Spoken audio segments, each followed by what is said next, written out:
All right, Ms. City Manager, we're ready to go. All right. Mr. Nelson, can you flip to the next slide, please?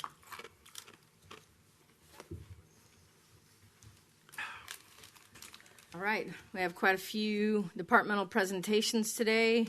Everybody's going to keep it in the 10-ish minute time frame, and when we get to Thursday, Philip's going to keep it in the 5-minute time frame. So we'll be sure of that. So we're going to get started with our judge, and we'll do judicial first, and then we'll roll through these. You'll have a break after library before we do the last three. Judge.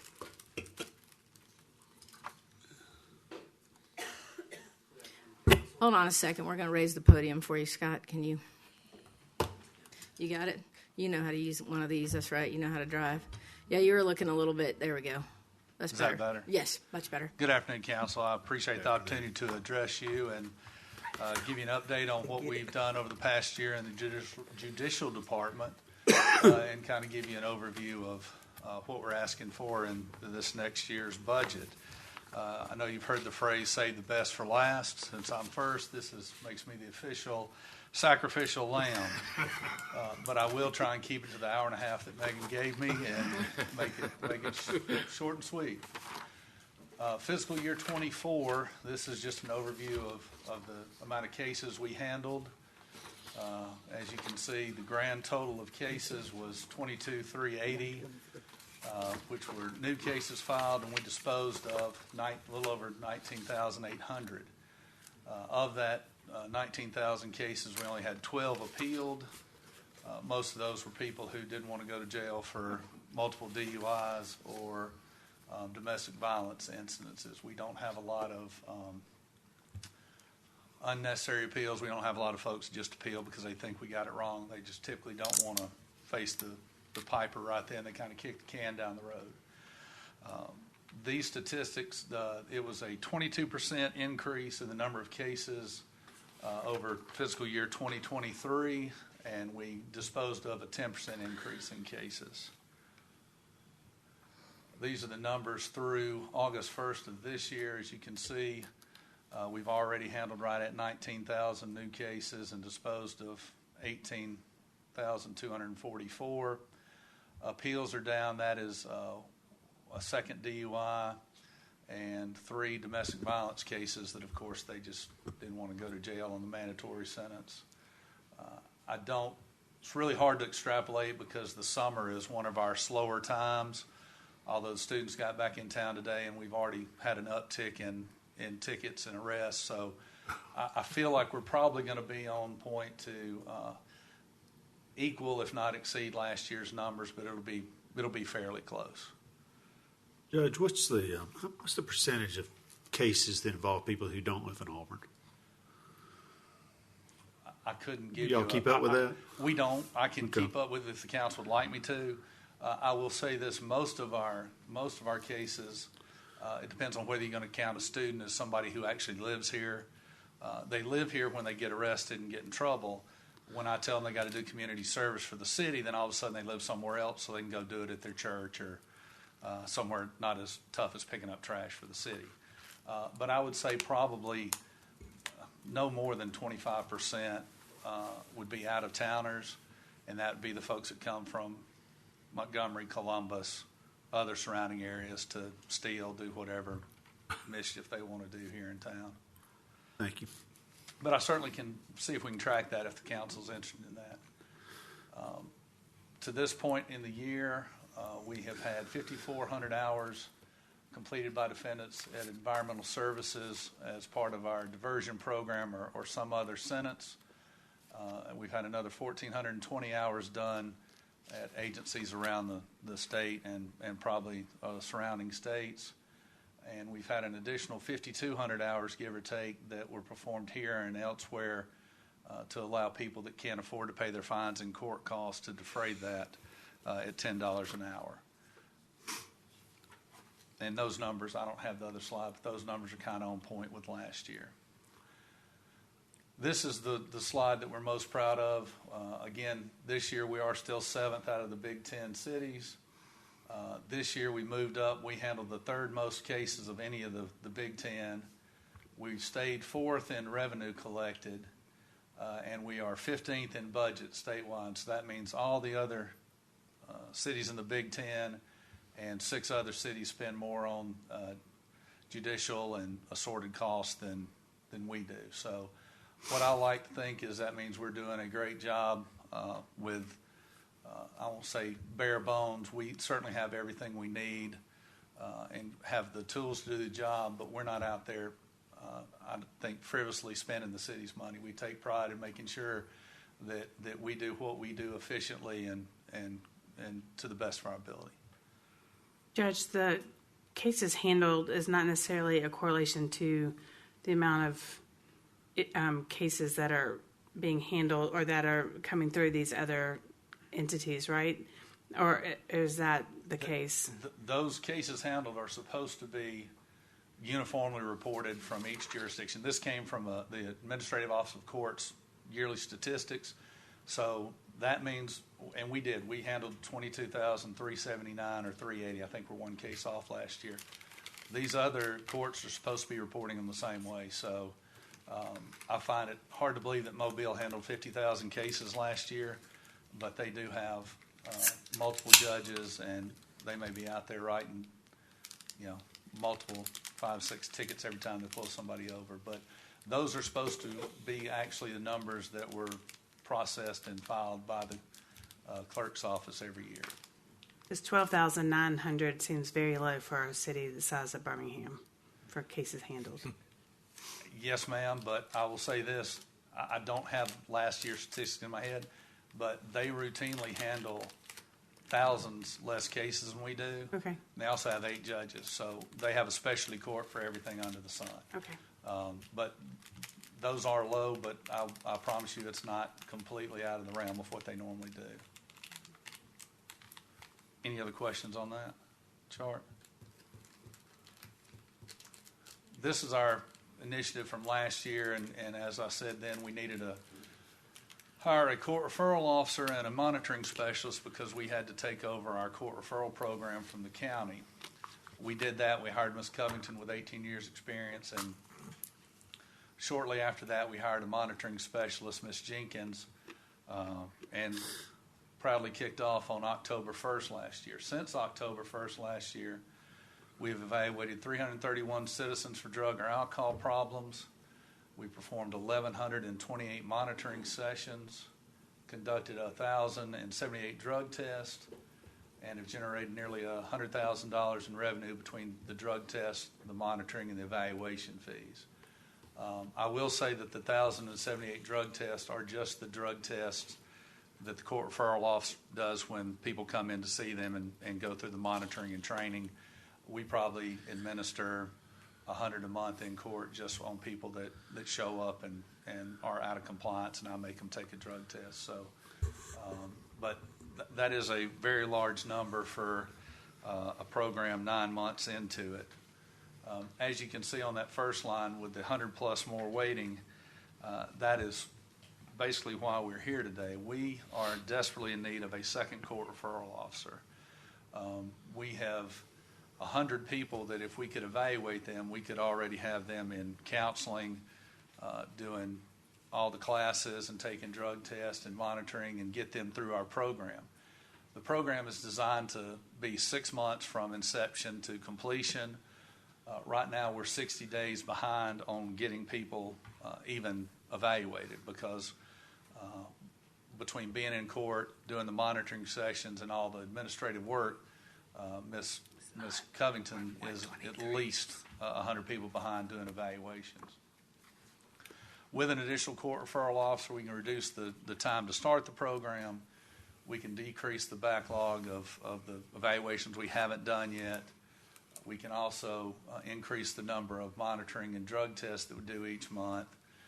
And basically, my bottom line goal is to do a better job getting help to our citizens with drug and alcohol issues.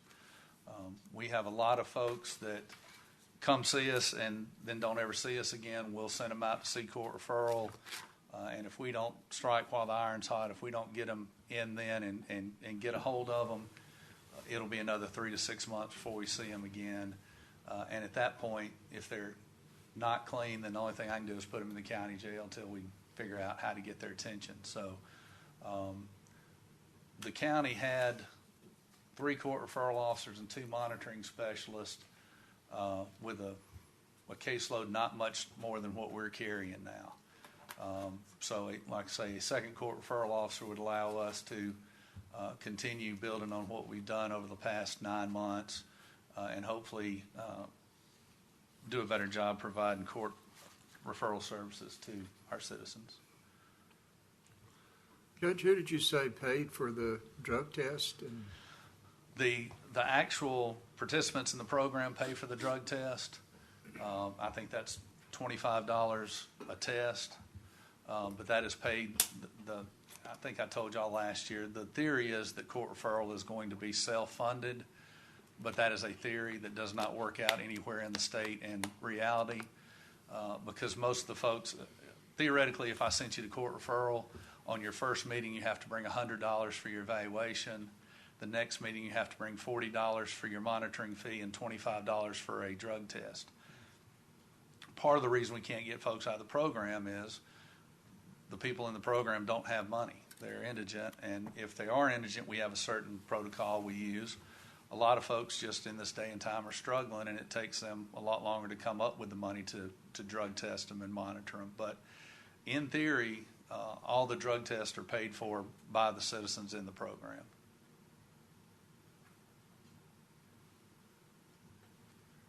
And I'll remind you, I've proposed the court referral officer. So that's what he's talking about. He's just telling you why. Yeah. Okay. Any other questions for Judge? Yes. Does the additional court referral officer, is that reflected in this 26-27 budget for the personnel services? It is under FY26 court referral officer judicial. I'm talking about page 122 of our book. In page 122, all positions. You're not going to see it on the org chart. It hasn't been That's added fine. I yet. just want to know it goes from 1.4 up to 1.48. Is that on account of the additional personnel? Personal services would be across the board. I'll have to ask my experts here. Oh gosh, wait a minute. So yeah, it's 50% funded by a special revenue fund for judicial. That's the addition of position benefits plus increase in others that work there. Okay, I'm sorry, I was on the wrong page. So it goes from 889 up to 1.024. That's because of the additional person. Yeah, you're on right? the judicial. 126. Mm-hmm. Yeah. Okay. Thanks. Yeah, it's not all attributable though to that new position. I want to be clear about that. There's increases in salaries, benefit costs, and all that. As I mentioned in my budget message, there's an increase in benefit costs to both the general fund and the employees, and that's all rolled up in that number as well. Okay, thanks. Anybody else? Any other questions? Thank you, Judge. Thank y'all very much.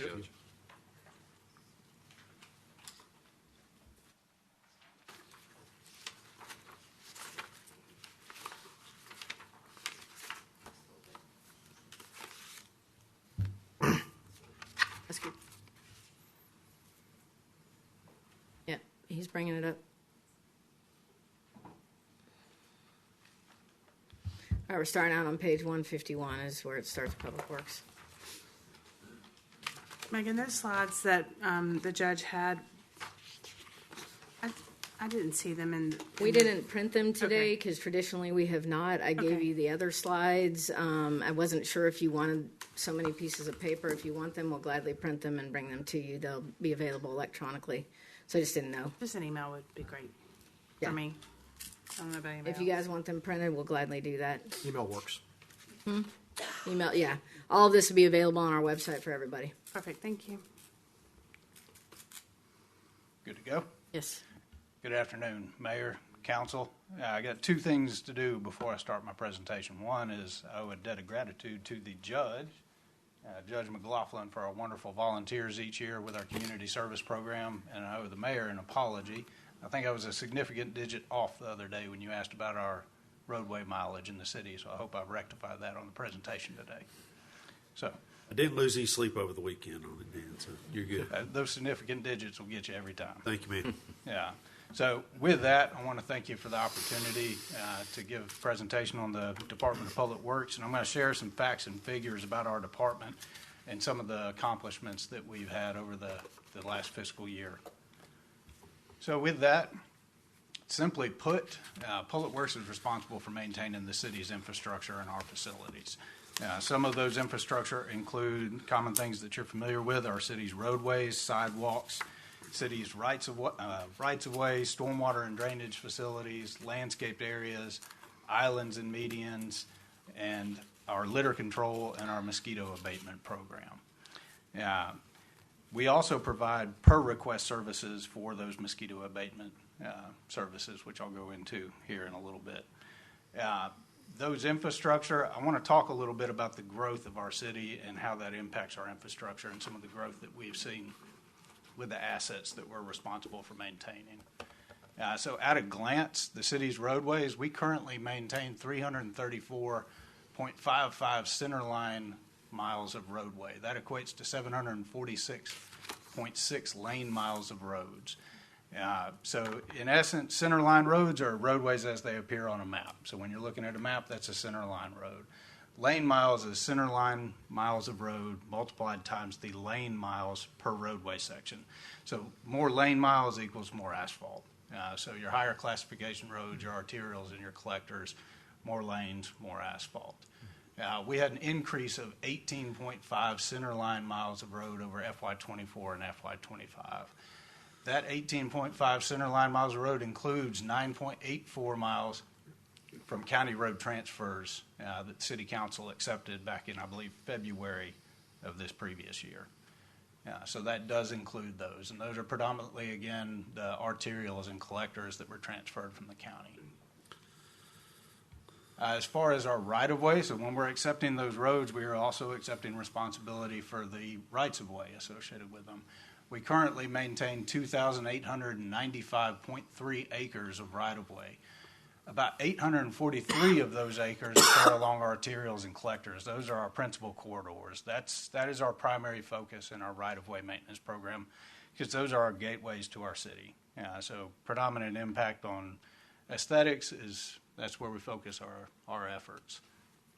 In FY 24-25, we had an increase of 152.5 acres of right-of-way, with approximately 90 of those acres coming from those county road transfers, so it's 9.84 miles. Those roadways and rights-of-way also come with storm sewer infrastructure. This is a pie chart distribution of our storm sewer system, showing that we currently maintain 186.06 miles of storm sewer. A fraction of those, 1.43%, although 1.43% of 186 miles comes out to 2.66 miles of corrugated metal pipe. These are a large or predominant portion of our issues in the city. As corrugated metal pipe deteriorate over time, they can present issues like we saw on Annaloo Drive recently with emergency culvert replacement. So when you hear about sinkholes and subsidence features forming, oftentimes it is a deteriorated corrugated metal pipe. But 2.66 miles is still a lot of pipe. And that number should continue to go down because we're replacing that with cement pipe or another substance. Reinforced concrete pipe is current standard. Yes, sir. But real quick, what's blank? What is that? It says blank is the purple. We may not have information on the material type for that pipe. Oh, okay. So it's surveyed. We know it's there, and we know the length, but we may not have material pipe.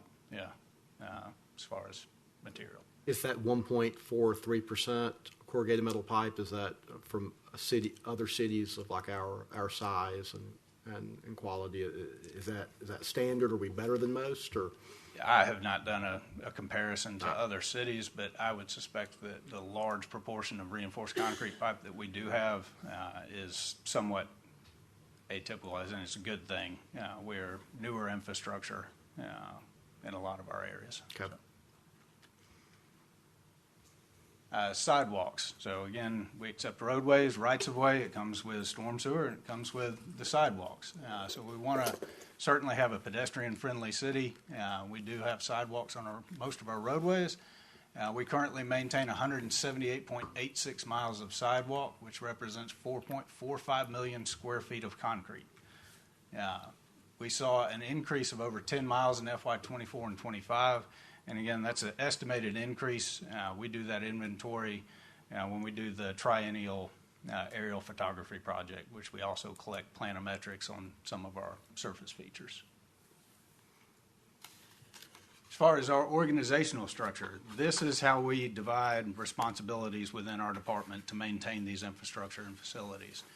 We have our administrative division, which keeps all of our staff, like myself, straight on all of our paperwork and clerical items. Then we have our maintenance division, our construction division, facilities maintenance division, and our landscape and sustainability division.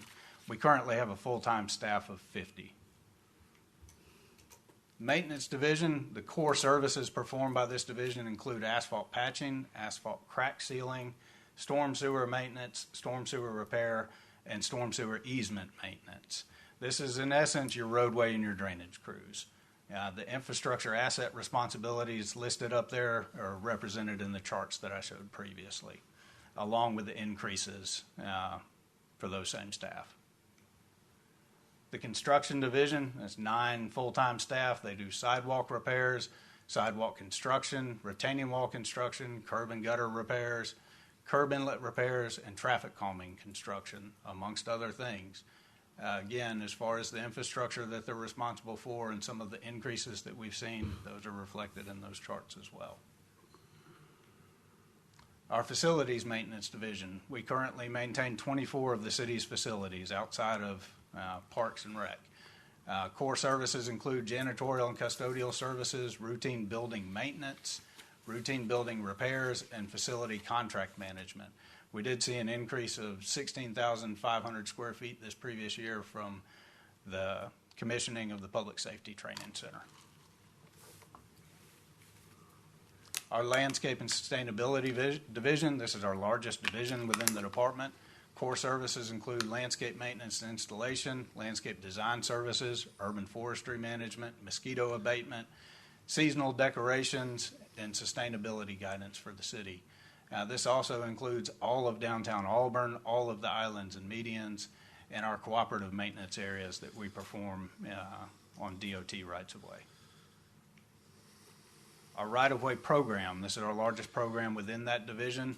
Their services include street sweeping, bush hogging and mowing, cutbacks of vegetation and land clearing, litter patrol, and downtown maintenance. Their infrastructure responsibilities expanded greatly in FY '24 and '25. They saw that increase of 152.5 acres of right-of-way associated with those roads, and they're the ones who are responsible for the day-to-day maintenance. Particularly during the growing season. This is why you saw those requests for staffing increases here. Some of the accomplishments of Public Works over the last fiscal year, we did perform a structural condition assessment of the Wright Street parking deck. We determined that that structure was in good overall condition. We identified no need for immediate repairs, but we did develop a 10-year preventative maintenance plan, which is also seen in this budget. FY '25 accomplishments with sidewalk expansions. We expanded sidewalks along East Glen and Duck Sanford. That was in coordination with the school. We expanded on Ware Drive. We extended the sidewalk from Sam Harris Park to the Lee County Humane Society. And then Town Creek Trail expansions at Hurd and Janet Drive. As far as implementations of our roadway patch program, this was a major accomplishment of our facilities division this year. We performed 13 permanent roadway patches through a contractual agreement, which equaled more than 1,500 linear feet of permanent patch. This is going in and correcting some of the asphalt cuts that we have to make to repair other infrastructure. As far as our ADA sidewalk compliance, we did more than 9,000 linear feet of sidewalk patches. This does have a neighborhood level impact. Oftentimes these are in neighborhoods. It's per request. Usually we get a service request from a citizen about a trip hazard. We come in and we do a block-to-block assessment. We don't just look at the immediate issue. We look at an entire block, and oftentimes they're looking at the whole neighborhood. We also implemented an annual storm sewer assessment program. So we focused on the downtown area with our first survey. This was about 6,000 linear feet of pipe, just over a mile, and 91 storm sewer structures were assessed. Similar to roadway pavement condition index that Scott mentioned in his presentation, the pipes are assessed by condition. So you'll see the grades 1, 2, 3, 4, and 5. Think of those as A, B, C, D, and F. So that's the condition of the pipes as they were assessed. We also have the rehabilitation and repairs for those that assessed at a lower grade in the budget proposal for the next biennium. As far as streets, drainage, and parking, we had 138 potholes that we repaired. We did 20 lane miles of crack sealing performed. That's on the map up on your image. We responded to 82 drainage complaints, and we replaced deteriorated culverts on Annaloo Drive, Hummingbird Drive, and Lakeview Drive. Those were all corrugated metal pipe. Our urban forestry program, we had a major accomplishment last year. We have exceeded 40 years as a Tree City USA, recognized by the Arbor Foundation. We also updated our tree inventory and tree risk assessment program. As far as our litter patrol program, which the judge alluded to earlier, we are on par with our previous year's collection, between 8,000 and 9,000 bags of litter. This is with comparatively fewer volunteer hours. So not exactly sure why we're seeing fewer volunteers, but we are. As far as our FY25 accomplishments for facilities maintenance, we've done 517 facility service requests, and those include HVAC maintenance, mechanical, plumbing, electrical, janitorial, and building cosmetic work. We maintain contracts for pest control services, emergency generators, and our city's UPS, or uninterrupted power supply systems. And we implemented this last year, HVAC preventative maintenance and the management of the Wright Street parking deck access control and revenue system. We also, Did you say Sure. we have volunteers that pick up litter? These are not referrals from the judge. These are volunteers? They are referrals, but we log them as volunteers because they are there voluntarily. They can perform their community service in a few other ways. So we're grateful to have them. As far as our facilities condition assessments, we perform thermographic roof assessments at our various city facilities with flat top roofs and visual facade inspections. We'll be looking at making the roof repairs and some of the facade repairs in the coming years. And then we also finished the replacement of the insulation at the Boykin Gym. So with that, that's a snapshot of Public Works. I appreciate the opportunity just to speak highly about what some of our great staff do on a daily basis. So thank you. I want to ask a question. The development on Bragg Avenue, the one that Palmer's doing, and I noticed they are cutting in a street. It's got some sidewalks. Who's going to maintain that once that's in there? Is it the developer or the city? It's private. Within the private development, it'd be private, but the sidewalk along Richland Road, along that section, that's city maintained. On Bragg, No, the one on I'm Bragg. I'm talking about On Bragg. Oh, I'm sorry. I was thinking Yeah, of the that's one okay. on Richland. Yeah, if it's on Bragg proper, it would be the city's. If it's within our right of way. Justice, what? So the sidewalk, I guess we. Can you get near the microphone because we're recording? They can't hear you. Sorry. So the roadway that's internal to the development should all be private, and then the sidewalk. I know we had some discrepancies about what the streetscape was going to end up being, but I think we ended up deciding that a couple months ago. But that'll be maintained by the city. But everything internal to the project is private. Oh, okay. Thank you. Any other questions for Dan? Your photographs showed a tractor-mounted boom mower and a street sweeper, and you've budgeted for replacement of both of those. What are you going to do with the other one, the existing ones? Are you going to keep them or? It'll be surplused.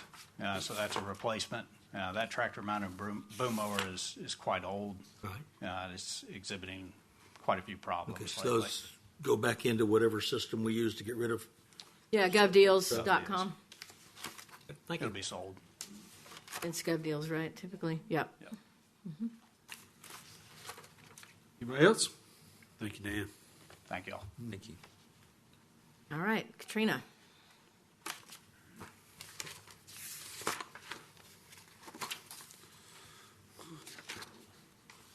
We've done a lot with Katrina lately, but we really haven't gotten to the meat of what the department does. We talked a lot about rate structures for a small part of what they do with the Solid Waste Management Fund, but she's going to tell us a lot more about all the other things they do too.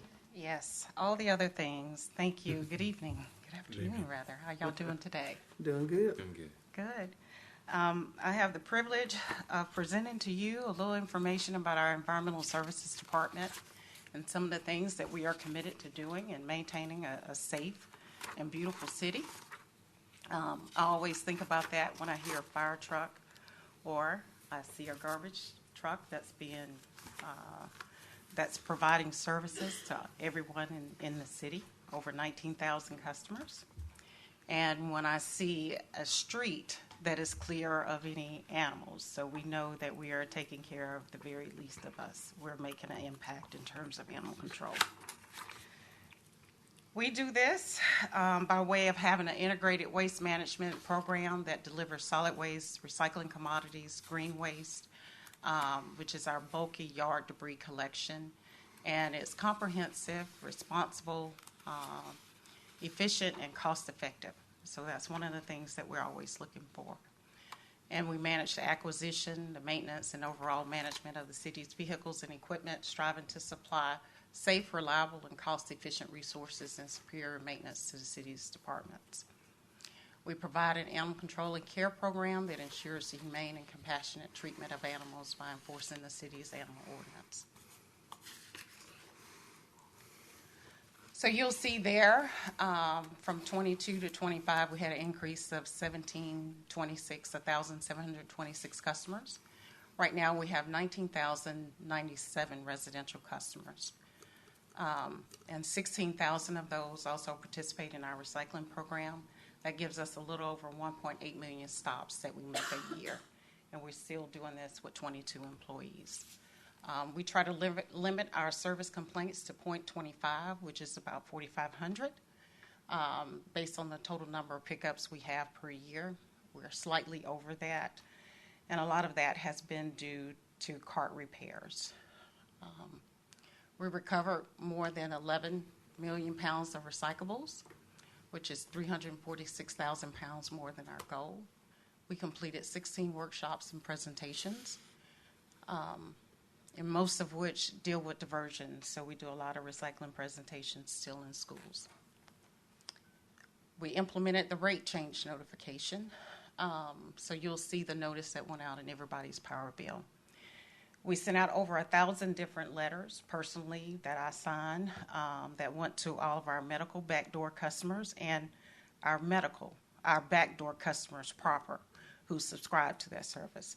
So there were over 1,000 letters that went out, and some of the churches and businesses that we provide services to.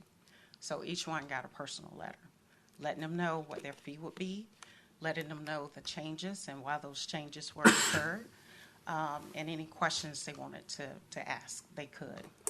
We've received over 1,059 calls, most of which are about cart replacement, cart repairs, and we've had 42 individuals that have gone from curbside to back door because of medical issues.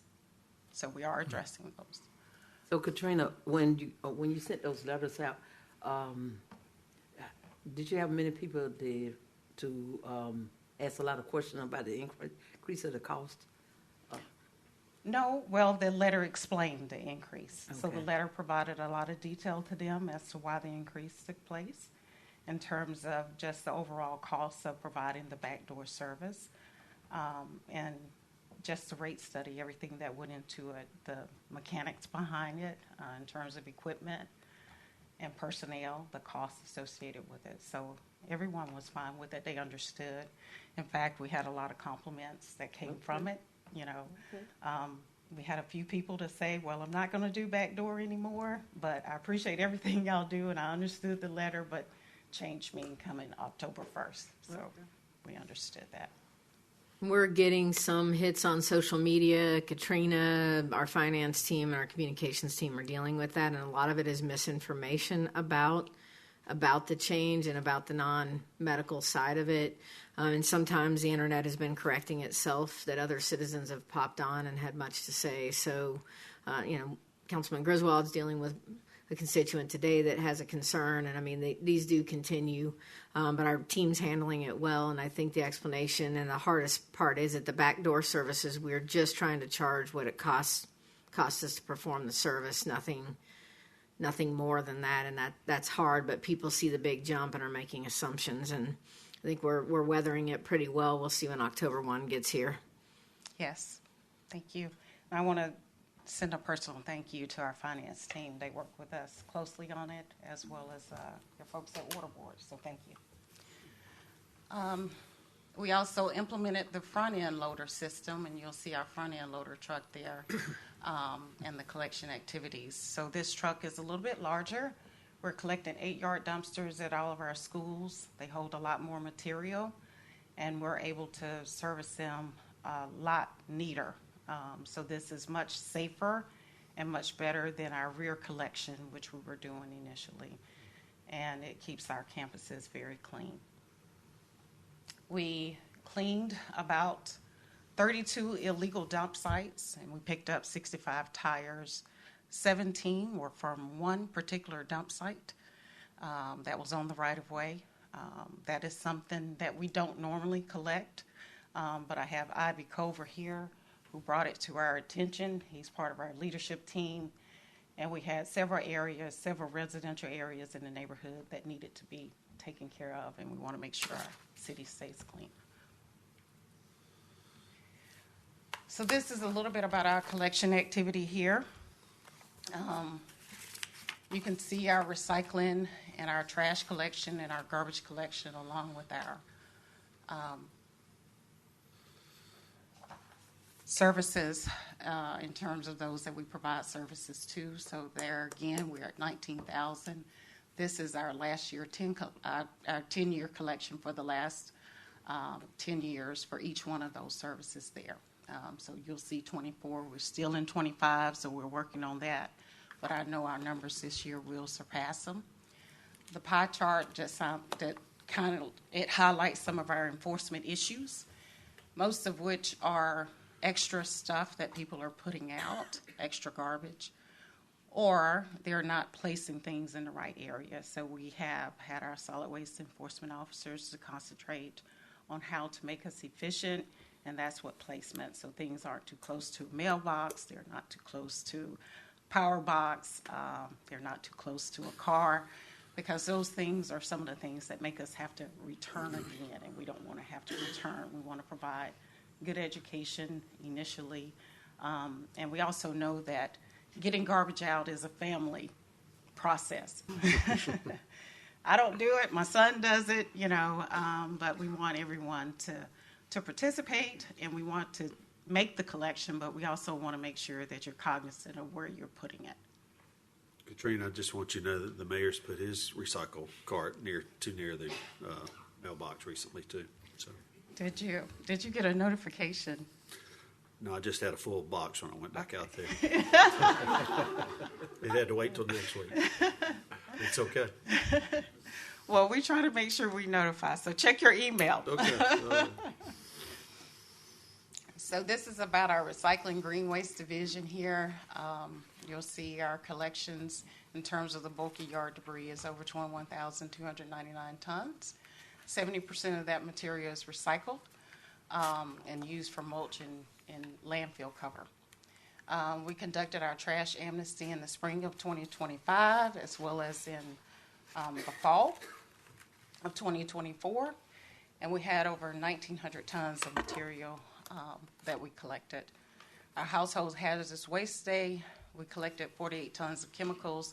We had over 1,000 car participants. This event, I think, continues to keep our citizens and our team members in environmental services safe. It is a big part of our program to make sure this material is removed from the waste stream properly, so that we don't have any fires. So there's nothing that happens at the landfill or transfer station when we're transferring items. Our animal control division, we had 2,443 work orders that were completed in City Works. We did 10 wildlife management and animal awareness seminars. And a lot of those are in regards to coyotes and foxes. We handled over 360 animals by capture and issued 112 citations and warnings. We returned 96 animals home, conducted 22 wildlife trappings. So we worked closely with USDA in order to get those done. And we reported 42 dog bites, 94 animal cruelty issues, and 99 sick or injured animals that had to go to the vet for care. And that responsibility falls on that pet owner. So if a dog has been hit, our animal control officer is called. We know that dog is owned. We get him to the vet, and we contact that dog owner. Will you talk about the relationship between your division and the CARE, formerly the Lee County Humane Society, just how y'all work together? We have a great team at CARE Humane Society that takes all strays from Auburn citizens. So our team there, and you also come up on a contract that's, once this budget is done, for $228,000 for payment to the CARE Humane Society, who takes all of our animals from us. So any stray that we collect is taken there. It's held on a 7-day hold by law, state of Alabama. They're provided care, food, vaccinated, and they're adoptable for us here. So we look forward to that we have a great partnership with them. Karen Gaston, who is the president, they do a wonderful job, TJ McCullough, and we're happy to have that partnership with them. We cannot do what we do without the work of CARE Humane Society. If it wasn't for them, we'd be doing this ourselves, We right? would. Thank you. So our fleet division, we have 968 vehicles and equipment with an estimated value of almost $33 million. We have 11 employees with over 60 automotive service excellence certifications. We completed 2,400 service maintenance repairs in 24-25, and our fleet traveled over 3 million miles as compared to 23-24, where it was 3.2 million. Which is an average of 6,531 miles for vehicles. So when I say vehicles, I'm talking about automobiles, SUVs, and some of those heavy-duty dump trucks. And that also includes our garbage trucks. So our goals coming up, you'll find out a little bit more route optimization. So what we're doing there is with some of the changes that we're experiencing, we've got to go back through our routing system again and make sure that we are operating efficiently. So as new houses come online and some people change their service option, we're able to optimize our process to make sure we're still being efficient with our collection process. We want to increase trash amnesty tonnage by 300 tons. We hope at some point we'll be able to get our household hazardous waste trailer, well, that will provide us everyday disposal process. So in addition to the household hazardous waste day, we also want to be able to take that material out of the waste stream on a daily basis. Increase owner return rates by 10%, which is very basic because all you got to do is put a name on your dog, put a tag on them so that we'll know where it goes. Animal control fixes fences. They prepare for a lot of things to make sure that dog gets returned home. That's what we want to do. We don't want to take your dog to the Humane Society. We want to increase our vehicle turnaround time to 24 hours. Right now, we're probably at about 50% of that. If we can increase that to 10%, you'll see we have a mechanic there so that we can make sure we've got a quicker turnaround time on some of our vehicles. And we want to identify a new location on the east side of town for our Charm Center, which is a center for hard to recycle material. Okay. Any questions? Katrina, when a garbage truck gets full, where does it go? It goes to the GFL transfer station in Opelika. And so all the material is taken to that transfer station, which is closer for us. And then from there, it goes to a landfill in Tallahassee called Stone's Throw Landfill. What part of Opelika is that in? Is it past Fredericks? It is. Okay. I saw one today heading that way. Yep. They were coming from the transfer station. Any other questions? Yes, you've asked for one additional van with animal enclosure insert and also a large animal transport. Do you have additional personnel to take care of those, or are you using existing personnel? Or Both. We do have one animal control officer in there For that we're increase? asking for. And that Okay. truck, that van will be used for them. Okay. They are on call. We do operate on call 24 hours a day. So someone is, but we also want to be able to stay a little bit later. So that's why we also need that other animal control We're officer. going to see how it goes with the next animal control officer and our on-call call volume, and I may recommend a second one. It just depends on metrics that Katrina is able to collect with the hiring of the first one, and we'll go from there. And they can ride in tandem at times. They do go out in pairs. They do go out in pairs. We like for them to go out in pairs, but sometimes they need separate trucks depending on what they're collecting or what they're there for. the trailer, is that an open trailer or enclosed trailer? Or do you know It's what an you need? enclosed trailer. For us, we're dealing with a larger animal population with larger animals, period. And sometimes we just need to hold things for a minute until that homeowner can get there, that animal owner. So a lot of it is dealing with horses that are getting out. So if we can secure that horse and get it out of the way, calm it down until that owner gets there, then that helps them. And kangaroos. Kangaroos. Okay, thank you. And cats. Cats is a large issue too. Cats are a very large issue. We do not collect cats. Now, we do provide traps, so you can get a trap from us, and we work with you. We teach you how to use it, and then you can get those cats to the Humane Society. The Humane Society takes everything from the city of Auburn. You can take it to the Humane Society, but we will provide traps and help with that. That's also where another form of that large animal enclosure will come in. Just in case we have some larger traps we need to transport, we've got something to transport that and that animal in.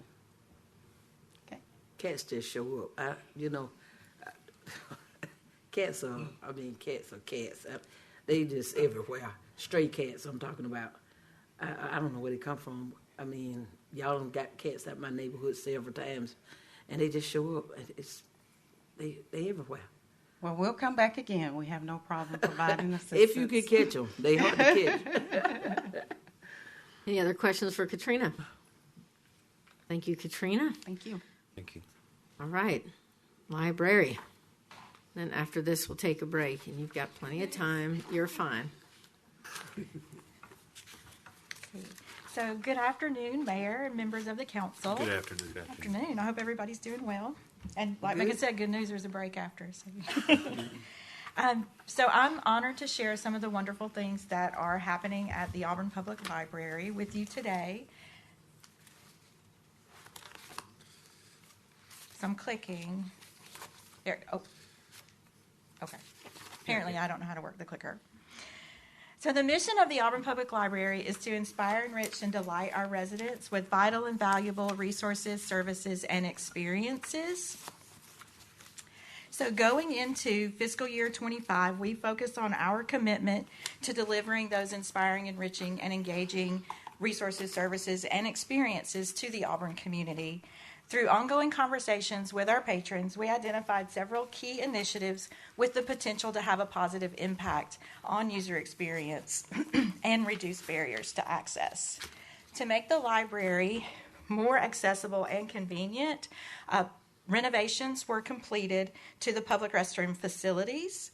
This project was part of the Auburn 2020 plan and Comp 2030 plan and was executed through the Public Works Department, who can speak to the technical aspects of project management.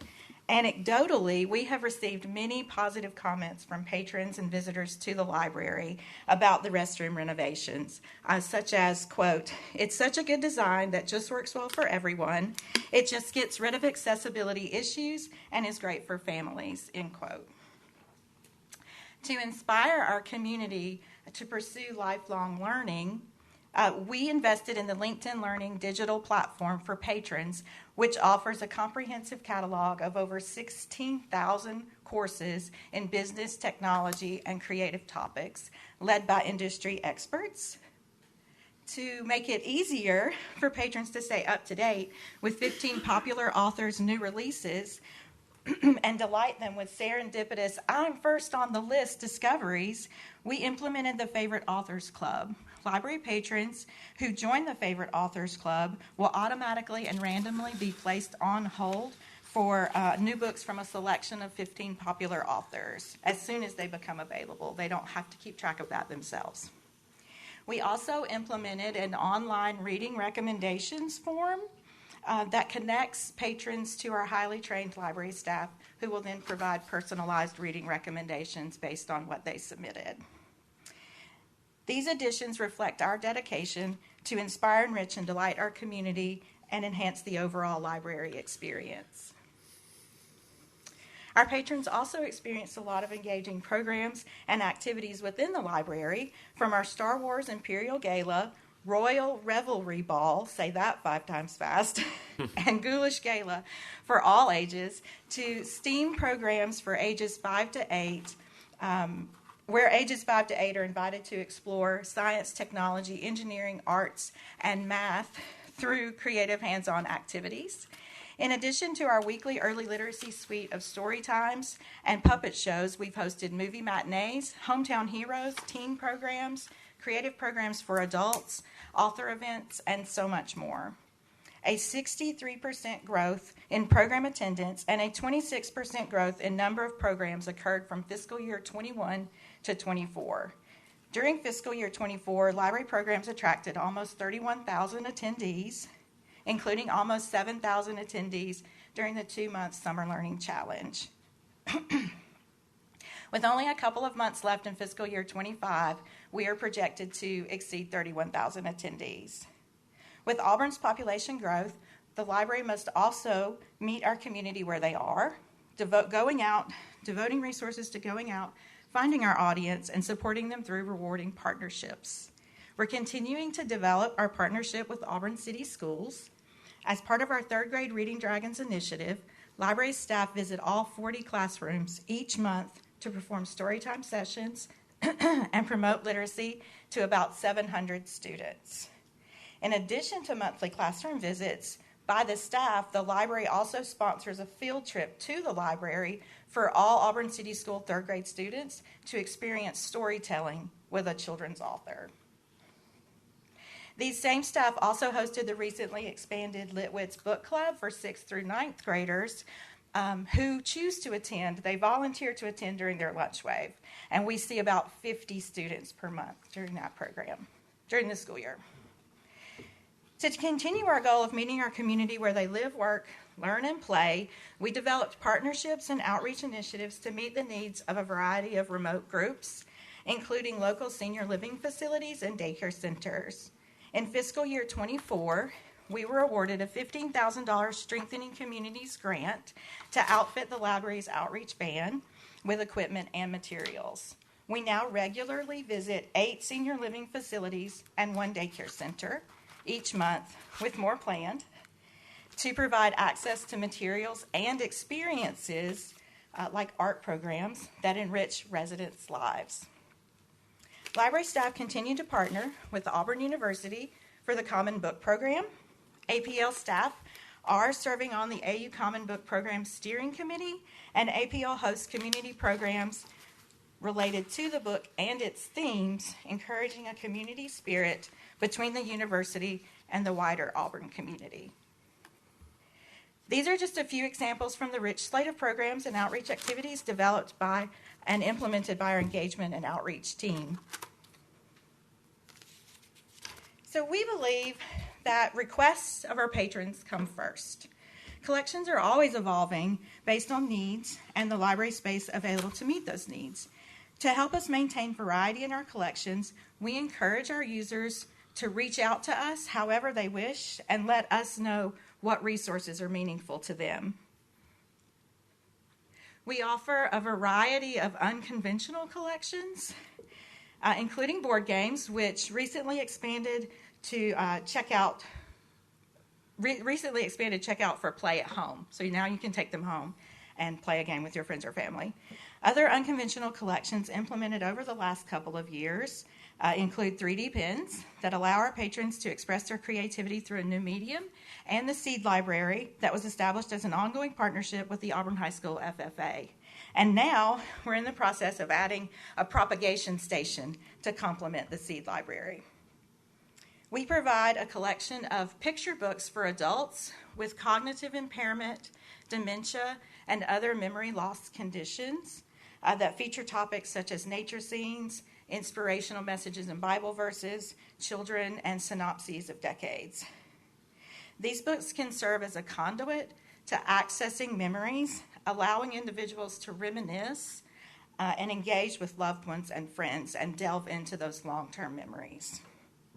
A patron who identified herself as someone living with early dementia stopped by the help desk on her way out to tell us how appreciative she is of how much we're willing to do and provide for them, and encouraged us to keep up the good work. Vox Books combine outstanding picture books, chapter books, and nonfiction titles with audio recordings that capture children's attention and make learning and literacy development fun. The permanently attached Vox Reader turns an ordinary print book into an all-in-one read-along. The question of how effectively we're managing library collections is about circulation. So regarding collection spending, the library ranked 13th out of the 14 libraries benchmarked in the Parks, Recreation, and Cultural Master Plan for materials expenditures per capita. The consultants recommended increasing this spending to at least the median of $6.50 per capita. And we've taken a gradual approach over those years, hitting $4.79 per capita in fiscal year 25. And despite this, overall circulation increased 45% from fiscal year 21 to 24. We've had almost 665,000 items circulated in fiscal year 24. 129,000 of those were digital circulations. So by reallocating resources to digital collections during the pandemic, digital circulation increased 54% during that same time period. And although physical materials are still the primary means through which we deliver resources to our community and account for 80.5% of total circulation, digital circulation does continue to trend up. Additionally, by listening to our community and strategically utilizing resources, we experienced a 38.7% increase in overall database usage over the last 5 years, and a 26.4% increase from 23 to 24. So while our collection is smaller compared to our peers, we circulate about 8 items per capita, which is significantly higher than the state average of 4.5. And that just illustrates that our focus on our community input is yielding a high return on investment. So the library staff's efforts have yielded exciting growth, with strong circulation and record numbers of new borrowers being added. We continue to welcome visitors to the library to browse collections, attend programs, and experience the spirit of the Auburn community. This speaks to the enduring importance of the library as place in Auburn. And the next few slides capture this data visually. So since fiscal year 22, we have exceeded pre-pandemic attendance numbers each year and have experienced a 63% growth since fiscal year 21, and we're projecting to record over 31,000 program attendees in 25. On average, we welcome about 333 new borrowers each month, which is about 11 per day. Pre-pandemic, fiscal year 2019 to fiscal year 24, we've seen a 37.27% increase since before the pandemic. Post-pandemic, 21 to 24, we've seen a 65.4% increase in borrowers, and we're projecting to add over 4,000 borrowers in fiscal year 25, with a total of over 26,000 borrowers. So this chart shows our gradual approach to reaching the PRCMP recommendation of $6.50 per capita in collection spending. This presents its own challenges as Auburn's population continues to increase. And we haven't quite rebounded to our pre-pandemic numbers, but visitor counts do continue to trend up. And we are projecting an 8.3% increase in digital circulation from 24 to 25. From 24 to 25, which is about 140,000 total digital circulations. Our overall circulation increased 45% from fiscal year 21 to 24 and has experienced an average of about a 10% increase each year. And fiscal year 25 is projected to be almost 700,000 circulations by the end of 25. So the visitors are down, but the circulation is up. Yeah. And it's just down a little, and it's going back up, but we haven't. So the visitor number is going up each year, but we haven't gotten above our pre-pandemic number yet. Yeah. Interesting. And we're very excited about the next 2 years as we open a new library location, welcome new visitors, and invite the community to experience the Auburn spirit through the Auburn Public Library. So thank you. Does anyone have any questions or other questions? How are you going to distribute your staff between the two libraries? Okay, so in the new budget cycle, we have asked for additional staff because we have 68 open hours at the current location. So we run 2 teams there, and we have asked for 1 team. It's going to be a 40-hour service week, and then we've asked for 1 team to staff that area. Does that answer your question? No. So how many do you have total? How many staff? We have 20 full-time staff. Okay. And with the addition of Boykin, you're going to Have 5 full-time equivalent staff. So some of those it'll be a mixture of full and part-time. All right. And that just allows us to be open those number of hours and cover when people are out and people go to lunch and things like that. I'm just looking at your org and chart, the different trying to We're figure We're also out adding a who's gonna be librarian there. and a library assistant engagement Yes. for outreach, and the librarian will be kind of in charge of It will the branch. oversee operations at the branch. And then you've got the other engagement and outreach person do programming for both. Yes. It will be 1 team. It will just be another person on the engagement and outreach team who will be able to help us have an equitable number and type of programs at both locations. So you have 2 public services librarians.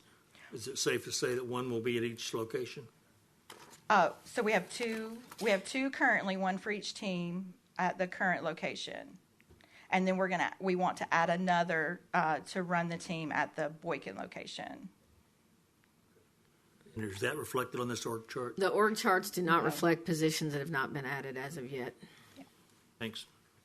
So the 40 hours, is that Monday through Sunday? So that hasn't quite been determined yet. We want to get some community input. So we're looking into how we're going to go about getting some community input to determine what those hours will look like.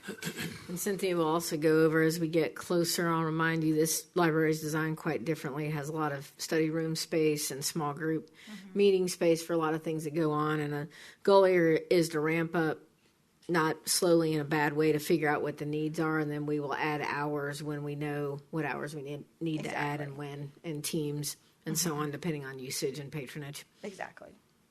And these 5 employees will be brought on over the FY26 and FY27? Well, it'll be contingent on when the library opens. So at some point through We did not budget for a whole year of them. It is Yeah. less than that with great intention. It's just a partial year. Okay. Any questions?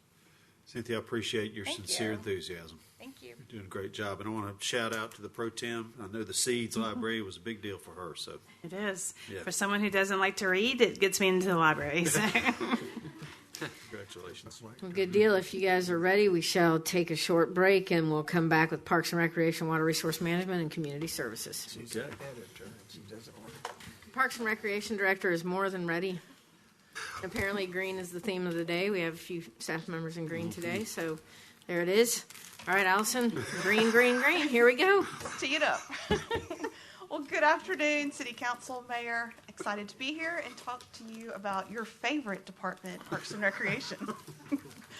But yes, Parks and Recreation is made up of 4 divisions. We have administrative services, we have athletics, we have parks and facilities, and we have programs. Greg, are you already? There we go.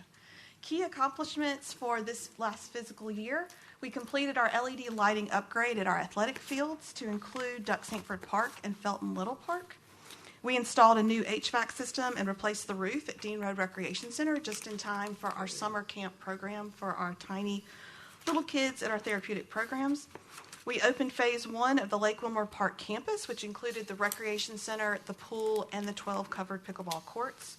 We renovated the small pond at Kiesel Park to include clearing and cleaning of the pond bank, dredging and replacement of the perimeter fencing, and we were able to do that in time for Auburn City Fest. We installed outdoor AEDs at Town Creek Inclusive Playground, Margie Piper Bailey Park, the Sanford Pickleball Tennis Center, and I believe Kiesel Park and Martin Luther King Park. And then, of course, we have ongoing maintenance projects throughout the year that are taking place and are conducted by our crews.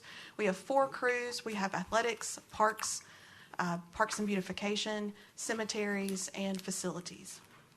And those projects included things such as carpeting the batting cages at Duck Sanford Parks, fields 1 through 3, Bow Cabin fields 4 through 7, and we just completed the Felton Little Park. We also painted restrooms at the Auburn Softball Complex, Felton Little Park, and Kiesel Park. We stained and painted all the fencing at Kiesel Park. We installed a larger water line at the Kiesel Park restrooms with the help of Water Resource Management. And that may not sound very exciting, but as staff, we were thrilled. This is the first City Fest in our history where we did not have to close the bathrooms by 9:30 a.m. So it was a great project. We also installed new perimeter fencing at Graham McTier Park. What is AED? Install AED.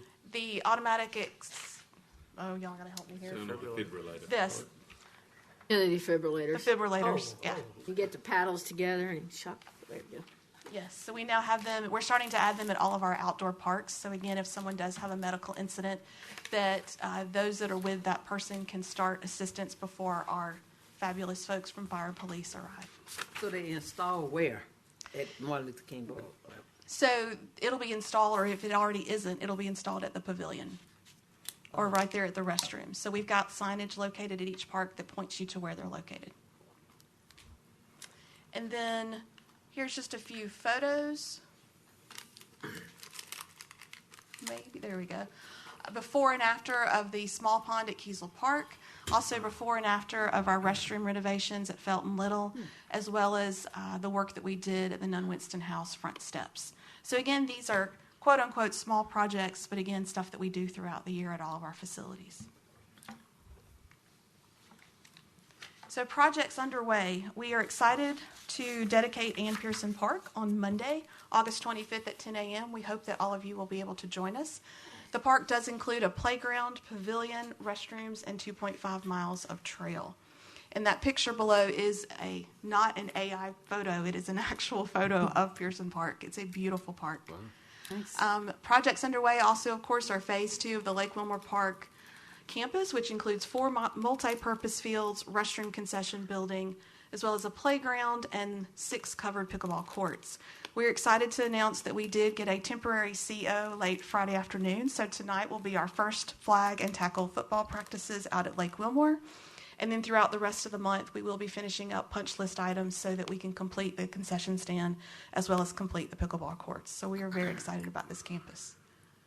We are also wrapping up renovations to the Sanford Avenue pickleball and tennis courts. That includes what you may have already seen if you do any walking by there recently. We did complete painting of the lower 6 pickleball courts. The upper 4 tennis courts are next. Weather has not been our friend on this project, but we do hope to complete these courts in a month, if not less. We are also working with Water Resource Management and Auburn University to improve the watershed area at Hickory Dickory Park.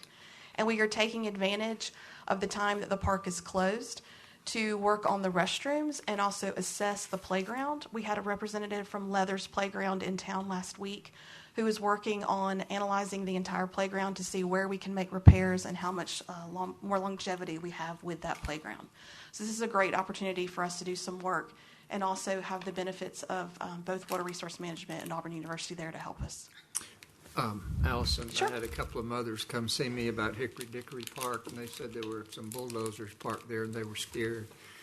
But can you tell us a little bit about what the work was or is going to be there? So a lot of the work has to do with the watershed and improving the creek that runs through the property, repairing and expanding the bank, making it more stable. We're removing some old pipes that go to nowhere. That kind of work. We're also addressing some drainage areas throughout the rest of the property that have been issues, replacing sod, working on the restrooms, and then again, any kind of maintenance on the playground. Yep. Allison, I can't Yes. wait for that work to be done, and I hope it gives us a chance to re-celebrate Hickory Dickory Park. I think a lot of our new residents don't know the story of how that was a citizen-led effort. Absolutely. Susie Thomas was the leader of that, and got different clubs and organizations to come out there and pitch in. It's a great testament to Auburn.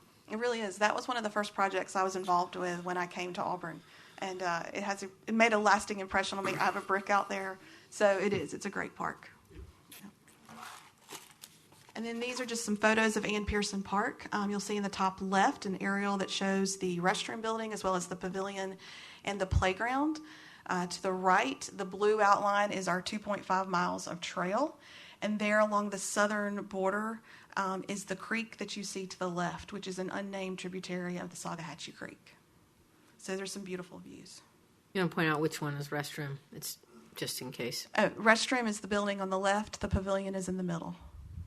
Thanks, Megan. From the air they look, similar. Yeah. Again, more projects that are underway because we like to stay busy, and we also like to work with our other departments, and we are grateful for the coordination with Public Works on the extension of the Town Creek Trail system, which will add 3/4 of a mile of trail between the Dr. George Bankston Senior Historic Tree Trail, across Wrights Mill, then across Janet Drive to Moores Mill Road. So again, we are very excited about this project, and we're very grateful for Public Works' help. We, of course, are also updating the master plan and determining the future phases of construction for Richland Park. We are working on the Wire Road Soccer Complex and Auburn Softball Complex turf projects, which will add one artificial turf field to the Wire Road Soccer Complex and artificial turf to the dirt infields at the Auburn Softball Complex. And, of course, we are working on renovating and expanding the restroom concessions buildings that you heard about at our favorite Old Duck Park. More projects underway. The installation of the splash pad at the Boykin Donahue campus we are very excited about. The rendering that you have right there is the latest rendering with all the pieces, and we're very excited about the colors and the different shapes and sizes and even the vertical elements. We are also working on LED light installation at the Yarborough Tennis Center indoor courts. That is currently underway and slated to finish by the end of August, just in time for Auburn University athletes to come back and start their play. Tomorrow night's agenda, you will see the dehumidification system that we are hoping to install at the Lake Wilmer Park pool so that can be fully enclosed. And then last but not least, we actually this week, today, completed maintenance items at Town Creek Park, which included painting of the restroom building, pavilion, and silo, as well as new sinks, toilets, and partitions in the restroom building. And now to the fun stuff, the numbers. So everybody always asks about youth athletics, so we'll start with that. Youth athletics for FY25, we had over 7,500 youth athletes that participated in basketball, baseball, cheerleading, the list goes on, football, flag and tackle, soccer, softball, swim team, tennis, track, and volleyball. From 2023 to 2025, we do continue to see an increase in basketball, flag football, and volleyball. Again, part of that is because of the increase in girls' sports. That's a nationwide increase, and so we're also seeing it here locally. Another fun fact is in order for us to host those over 7,500 youth athletes, that takes 985 head coach and assistant coach volunteers. So we are not able to provide these services if we also don't have our local volunteer coaches, which, as y'all know, make up of parents, grandparents, college students. We are happy to take anyone that wants to help our youth. Another fun fact is our most popular soccer age group is our U6 age group, which makes up 15 to 20% of the entire league. It's just a fun fact. More metrics. So tennis and sports tournaments. So in addition to the 14 tournaments that were hosted this year, which included over 2,500 players, we also hosted the SEC Women's Tennis Tournament in April, followed by the NCAA Regionals in May. In June, we hosted our largest tennis tournament, which saw 730 players with us for over 4+ days. Next week, we will have 2 of our staff members in New York at the U.S. Open, and they will be accepting the 2025 USTA Outstanding Facility Award. So they are thrilled. We are thrilled. It's a huge accomplishment for a very small but very dedicated staff at the Yarborough Tennis Center. And then as far as our schedule, we have 52 tournaments that cover a wide range of team sports. As you can see there, everything from baseball to jiu-jitsu, which is extremely popular, kickball, gymnastics, soccer, etc. These numbers do not reflect Auburn University's tennis matches that we host at Yarborough Tennis Center. And from October through July, we created almost $10 million in economic impact and utilized over 7,500 hotel rooms. Okay. Programs and events. Our program enrollment continues to grow, as you can see here. These numbers include any registration for a quarterly class, an aquatics class, and a summer camp. So as you can see, people like our classes and continue to take them. So this is a great number for us. We do have several popular programs. Of course, ceramics has grown exponentially ever since we opened the new ceramics studio at the Jan Dempsey Community Arts Center in March of 24. 2 of our most popular adult 50+ classes are the low-impact cardio sculpt and the Zumba Gold. I point those out because those are not even offered all 4 quarters, and we have over 591 who have already taken the class. So very popular. Yes, sir. The program enrollment numbers from 23 to 25, they've almost doubled. What is, how? What's happening? How and why? I think it's a combination of things. If you even notice the size of our brochure, like our fall quarter brochure is typically our smallest printed brochure. This fall, it was 48 pages. So it's a combination of our staff offering more programs themselves, our staff going out and adding more contract instructors. So if you have a particular hobby that you are able to teach, we seek you out, you come and offer it, and it's a 90-10 fee structure, so we only receive 10% back of what you charge for your class. Also, since COVID, the numbers continue to come back. I think it's just a variety of things. We've opened a new recreation center, so there's more space to house programs. And like I said, our staff's just working really hard. I'm just going to say it. Very good, thank you. What now? So this was great. Yeah, it is good. So another fun class is the Aquatone and Stretch. I point that out because it's only been offered since we opened Lake Wilmore. But again, we've already had 91 participants just in that one aquatics class. A fun fact, since reopening the Jan Dempsey Art Center in March of 24, we have hosted 23 exhibitions featuring the work of 1,643 local and regional artists. And then as far as special events, we have 88 events scheduled for FY25. Of course, the largest and most familiar is Auburn City Fest with over 12,000 in attendance. City Market, we have 15 of those, plus the Harvest Market in October. We guesstimate about 450 every Saturday, although sometimes when I go, I feel like it's a lot more than that. Downtown Trick or Treat will be the 25th and final Trick or Treat event. We are excited to see what we can put in its place for the future. but we're going to celebrate it and go out with a bang, so to speak. What you mean by final is this event is sunsetting in the downtown location and remains to be determined as if it will relocate somewhere else or if we'll do something else. Correct. Why? A combination of things. The downtown merchants, who have been very supportive of it from the beginning, are kind of ready for it to go away. Because the attendance is so high, it actually causes sometimes more difficulty for them than it did originally when it brought people to their businesses. From a public safety standpoint, again, it's also a very large event in a very tight quarter at night, typically right before a football weekend. We've had a lot of requests, not requests, I should say, but the neighborhoods 25 years ago when we started this were not doing a lot of trick-or-treating in their neighborhoods. And so that's one of the reasons why we had the request for this event, is because people didn't have a place to go trick-or-treat.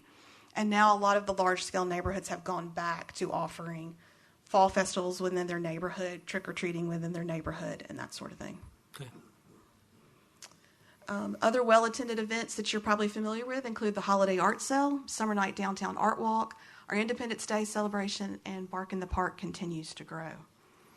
Another fun fact from the programming side of house is we took 39 athletes to the state Special Olympic Games back in May, and over half of those 39 athletes obtained first place in their events, which we're very proud of.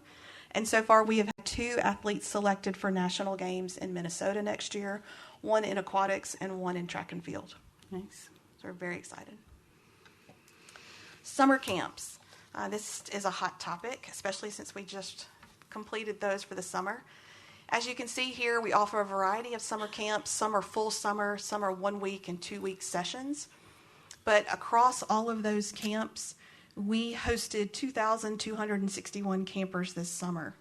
Unfortunately, 468 were on the wait list. Some of those we do feel like found homes at other summer programs, such as the Boys and Girls Club and some private organizations that offered summer camps, but we know not all of them found a home for the summer. So this is something that we continue to work on, strategize about, because again, it comes down to 2 big functions or 2 major points: facility location and staffing. And so this is something that we think will continue to be on our radar and be an issue as the town continues to grow. Allison, have we been able to increase these numbers over the past few years? Yes. Camp Wilmore is a perfect example. It's the first summer that we hosted it. It was full. It did have a wait list. We also were able to add more classroom space at East Sanford School, so that allowed us to increase our program numbers. Okay, thank you. Yep. Do these depend on volunteers? No. Well, we do use volunteers at most of these camps, but we do staff them. So yes, we have a paid staff as well as we accept volunteers for certain activities. Where is this picture? That is on Where a was it field taken? trip to DeSoto Caverns. So yes, all of these camps typically take at least 1 field trip a week, whether it's local or in the region. They also swim so many times a week. They go bowling once a week. So it's a very active camp. It is our ability, it's a facility issue more than a capacity of staff. We are willing to add, because these are temporary part-time staff, tons of college and high school students who work with us. They're great. We can add the staff to staff camps. What we can't do is we don't have facilities available in the market to host the camps. So we're limited by facilities more than we are by staff. Correct. There's a breaking point there, and then busing is a little bit of a challenge as well. Yes. And that's becoming harder and harder to have adequate buses to transport folks from point A to point B. Correct. Not just East Sanford's on here, or other school facilities, or we worked with them on trying to expand in some of those areas, some of those other schools. So far, we've only been granted access to East Sanford. It's an ongoing conversation, and the mayor has been there with us on this, and this is also the same ongoing conversation. We have a lot of practices and other things do take place on school properties. They also have a lot going on in the summer, so it's ongoing dialogue. Thank you.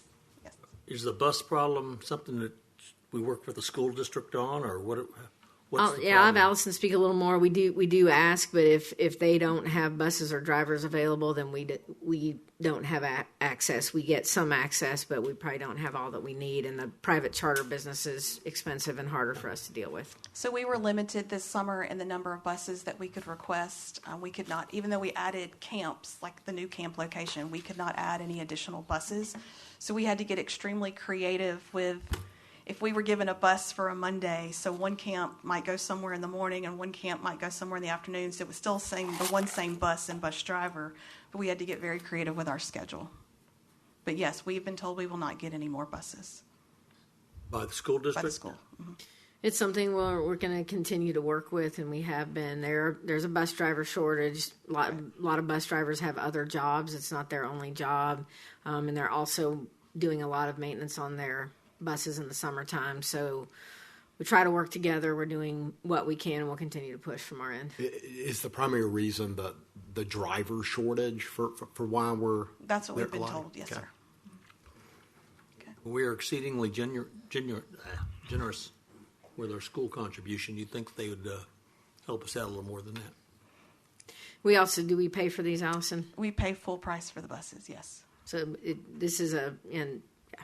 we pay, and it's an ongoing conversation. What our goal is our citizens are expecting us to deliver as much camp space as possible, which is what Allison's alluding to. We are willing to do all that we can, but we do not have enough facilities. And I'll remind you, things like Boykin Gym, the Boys and Girls Club is very much running a very valuable camp as well. That's one of the other camps a lot of children are placed in. They do a great job. We have other private sector entities, but we are maximizing city space, and that's it. We can't do more. And we do have a lot of these kids, even in the heat, outside during the day. We're doing everything that we can, but we will continue to collaborate with schools about facility space. What's TR mini camp? Therapeutic recreation. Thanks. You're welcome.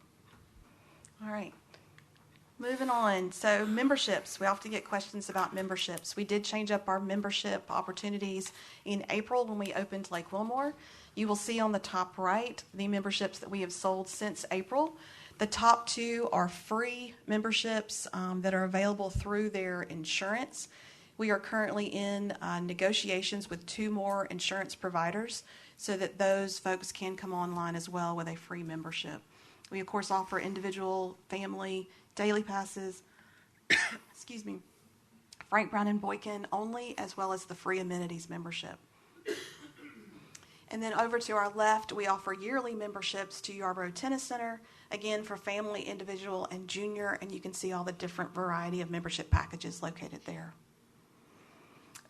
Just a fun fact, since we opened the doors in April of 25, 15,345 members have scanned in just at Lake Wilmore. Is that more or less about what you thought it'd be? Actually, it's right on par for what we thought. Good estimate. I imagine with the fields opening, we're just going to get more Auburn citizens on the property, and it's going to be interesting. Uh-oh. What happened? As far as the insurance piece, are we compensated back from the insurance company on those, or are they? We are So compensated. they're free to the user. It's free to the user, and then we have to provide a monthly report to the insurance companies, and then they reimburse based on attendance. It's not a losing proposition for us. It's helpful to the user, but also if they go more than X amount of times in a month, it's beneficial to both of us. Correct.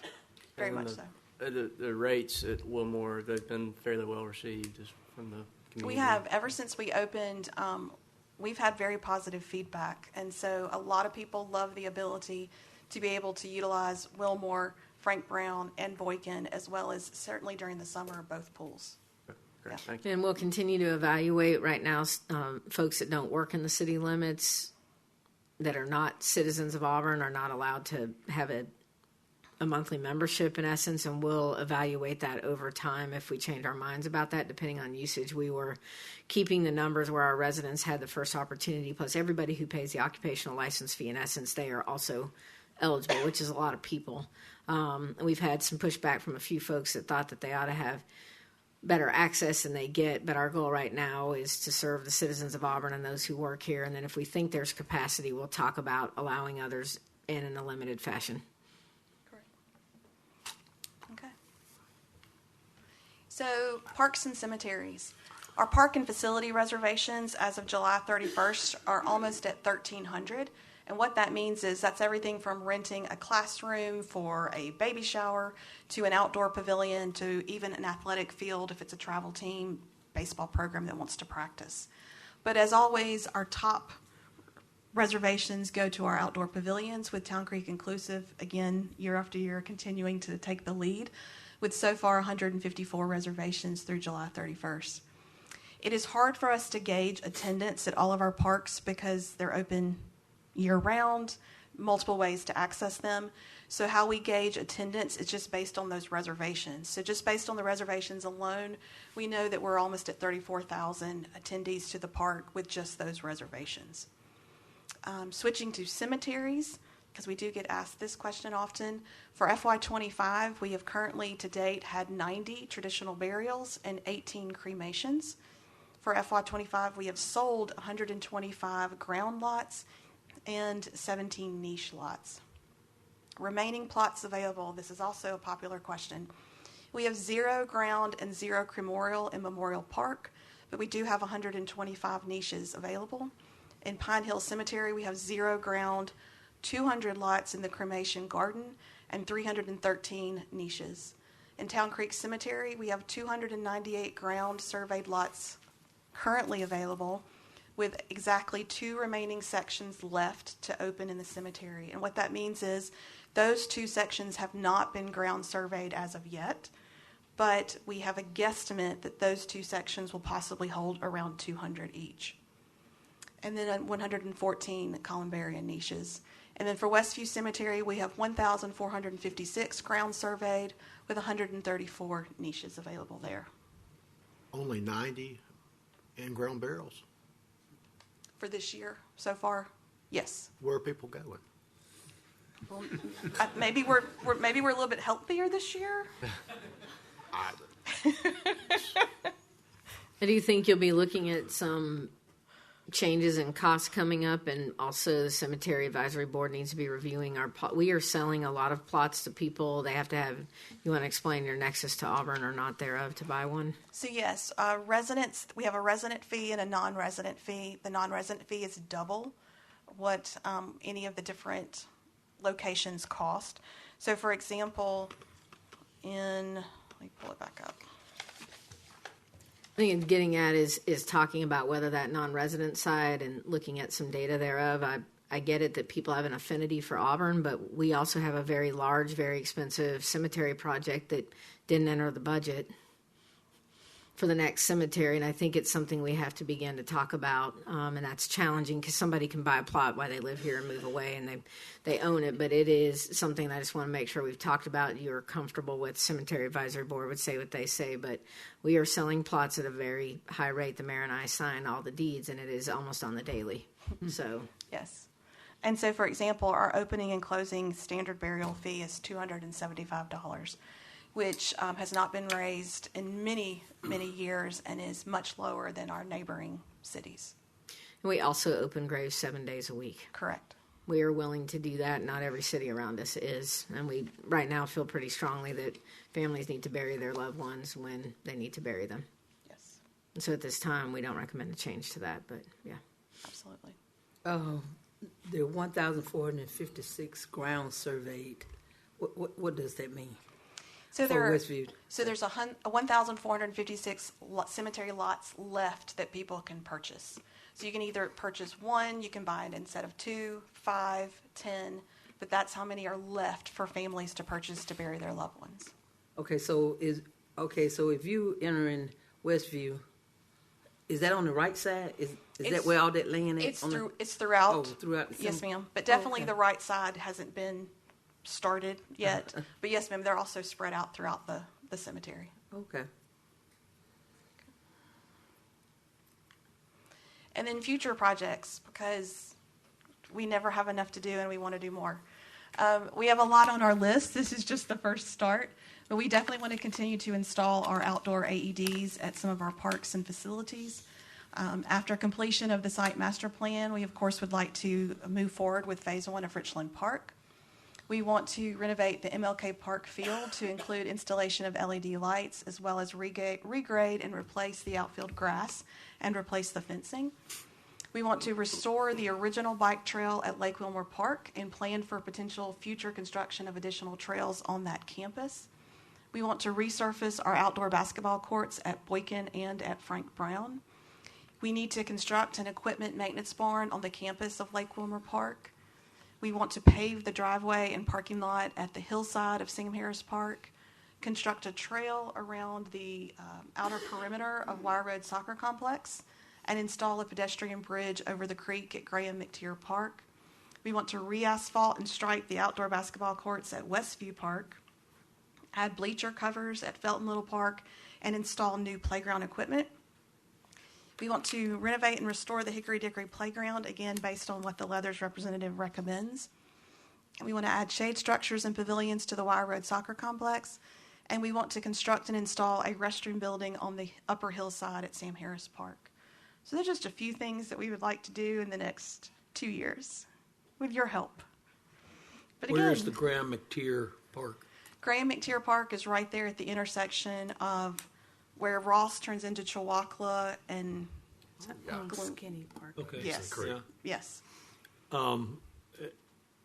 There was some discussion a year or so ago about a park way out between here and on the way to the back road to Columbus, out that way. That will be a cemetery. That is Fraley property, and that's at Society Hill and Moore's Mill. And that plan right now is to be a cemetery. Cemetery. Okay. And a lot of that was in favor of any baseball, softball we do. That got shifted to Richland Park. I want to keep those sales tax dollars and room nights for hotels for tournaments and things in Auburn. I want our citizens to stay in Auburn and eat when they're at these parks, and I like to keep things further west and adjacent to Opelika. Dead folks don't eat much. You said it. So, and families may gather after that, but it's a little different style than tournaments. So the goal was, and out there also I had a lot of concerns. We have a lot of existing issues on Moore's Mill Road that are not easy to rectify from a traffic perspective. So that's what we're looking at currently. Yeah. And this park right here at Westview Park, is it used heavily? Is it used by the school or? It is not currently used heavily, and we think a lot of that has to do with the fact that it has not had any renovation in quite some time. Okay. And so we do want to get over there and do a good bit of work and clean that up, so to speak, so that it can be utilized by the neighborhood as well as the neighboring school. Okay. Any other questions? Any questions for Allison? As Dan Ballard said, that's a lot of acres. Yes, sir. Does your department mow the grass on all that? Yes, sir, we do. Oh, my goodness. How many acres? We can't compete with Dan. Dan does, I think, take the winning first prize on the number of acres that he covers. But I know that we were looking at it a month or so ago, and I believe we maintain, Kevin, correct me if I'm wrong, 2,200 acres. Including cemeteries? Including cemeteries, yes, sir. Mm. We take care of you from birth to death. It's a statement of the budget presentation right there. All right, any other questions for Allison? Thank you, Allison. Thank y'all so much. We appreciate it. Thank you. We'll get Eric up here. Very important, our water and sewer. You didn't hear as much in our capital presentations. I'll remind you the water board runs in tandem with what we do with their own budgeting process, and then the sewer fund, of course, is in the city budget. He's getting you live there, switching PowerPoints. Love all the pictures, but every PowerPoint has to load separately because they're too big to combine. Good afternoon, Council and Mayor. Real pleasure to talk to you today. Unfortunately, I won't have near as many pretty pictures to show you. I think I said this last year. A lot of what we do happens underground. Just raise the microphone and the podium there. Oh. There you go. Happens underground, and that's where we prefer to keep it. Just a shout out to all the department heads. The presentations have been amazing. And just a fun fact to follow up, Hickory Dickory Park, for those of you who don't know it, used to be the old Northside sewer plant, and that would explain all the pipes you're finding in the ground. So with that said, I'll kick it off with our mission statement. The mission statement of Water Resource Management Department is to manage the water quality of Auburn's water resources and to provide excellent water and sewer services to all residences and businesses. That includes not only quality, but capacity. The Water Resource Management Department has 62 employees. 32 are city employees, 4 of which are dedicated to the watershed division, and we have 30 water board employees. Starting off with wastewater collection and treatment, some of the responsibilities that we have is maintaining 350 miles of sewer mains. We have 8,290 manholes. We have 17 lift stations, 2 of which were added in the last year. We have 25,086 customers, 228 grease traps. We maintain 2 permitted treatment facilities, sewer treatment facilities. One's the H.C. Morgan plant that has a 25 million gallon a day capacity. And then the North Side plant, which is basically just a glorified pump station right now. It has a permitted capacity of a little over 2 million gallons a day. And at some point in the long future, 15, 20 years plus, we will probably reopen that plant. The plants are managed by Veolia Water, and we manage those contracts. Here are some measurables, figures from the last year. Miles cleaned to sewer main, 192 miles. We've TV'd just over a half a mile of sewer mains. We've maintained 33 miles of easements, bush hogging. We've inspected 945 laterals. And we've inspected 7,544 locate tickets, rather. We've completed those. After-hour calls, we've had 27 after-hour calls. They're down noticeably from the 2 previous years, which is good. SSOs, those are sanitary sewer overflows. They're up a little bit this year, but we're working hard to try to keep those down. Wastewater volume treated. So far, 1.6 billion gallons, and our average daily flow is 7.4 million gallons a day. And we think that it's down maybe, hopefully, from all the rehab work we've been doing, keeping an eye out of our system. And we're going to continue to do that. We have several active projects going on to help get that number as low as we can. Watershed management, very active group, even though there's only 4 of them. They're responsible for managing the city's Phase 2 MS4 stormwater program. They're highly involved in public education and outreach. They're always at City Fest, Bark in the Park, Trick or Treat downtown, weekend creek cleanups, all sorts of things. Very active in that.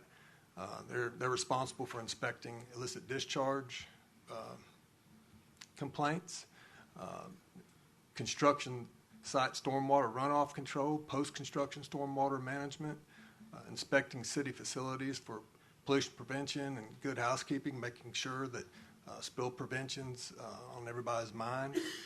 They're also critical in the Lake Ogletree Watershed Protection Program. Not only do they monitor the 33 square mile watershed we have for contaminants coming into the lake, they monitor the lake for algae blooms, which can create taste and odor issues in our water, and they also monitor for sinkholes that do pop up from time to time. And also on the Safe Harbor Agreement downstream from the lake, they manage 6 flow monitoring stations to make sure that we're maintaining adequate flow in that creek to protect endangered species, mussels, and fish and wildlife. So, some measurables from watershed management. Currently, there's 88 active sites they're inspecting. So far this year, they've done 1,004 inspections. You'll notice that notice of violations are up. We're just over halfway through the calendar year, and they've got 21 NOVs. Good thing is, stop work orders are down. That means that the contractors are listening to what we're telling them, and they're fixing things in a more timely manner, so that's good. Water quality samples, so far they've collected over 1,000 samples. They've only had 2 illicit discharge investigations this year, which is good. I believe one was paint and another one was oil. And then public outreach events that we talked about, they've done 12 so far this year, and typically they do 19 or 20 a year. So, key accomplishments, you probably all remember the CIPP project that we completed at Auburn University in Willow Creek subdivision. This one was a very high-profile project where we lined a 21-inch sewer pipe that ran all the way from the baseball field under Shug Jordan Stadium. So there was some anxiety with that, but it went off without a hitch, and everything's good to go for this football season. Ironically, that sewer line runs right under the visitors' locker room, so don't want any problems there. We have begun the Mall Tacoma Outfall Sewer Rehab Project. That's ongoing. A key accomplishment this year is also we completed the Southside Sewer Model, which will help us when we're evaluating future projects in the city that are coming in and determining how much capacity is left where and where work may be needed. We've also, with the help of the IT department, have developed the Microsoft Power BI dashboard for sewer operations, which measures all of our metrics that come out of our City Works program. And that's a very powerful tool, and hopefully next year we'll have some better graphics in our presentation. So we've completed the construction of the H.C. Morgan clarifier weirs, baffles, skimmer arm replacement project. I know y'all know what that is. We began the design of the North Side Flow Equalization and Lift Station Improvement Project. We've completed the design of miscellaneous lift station improvement project. That involves rehabbing 7 of our older lift stations that need to have some work done on them to make sure they're in good service for the future.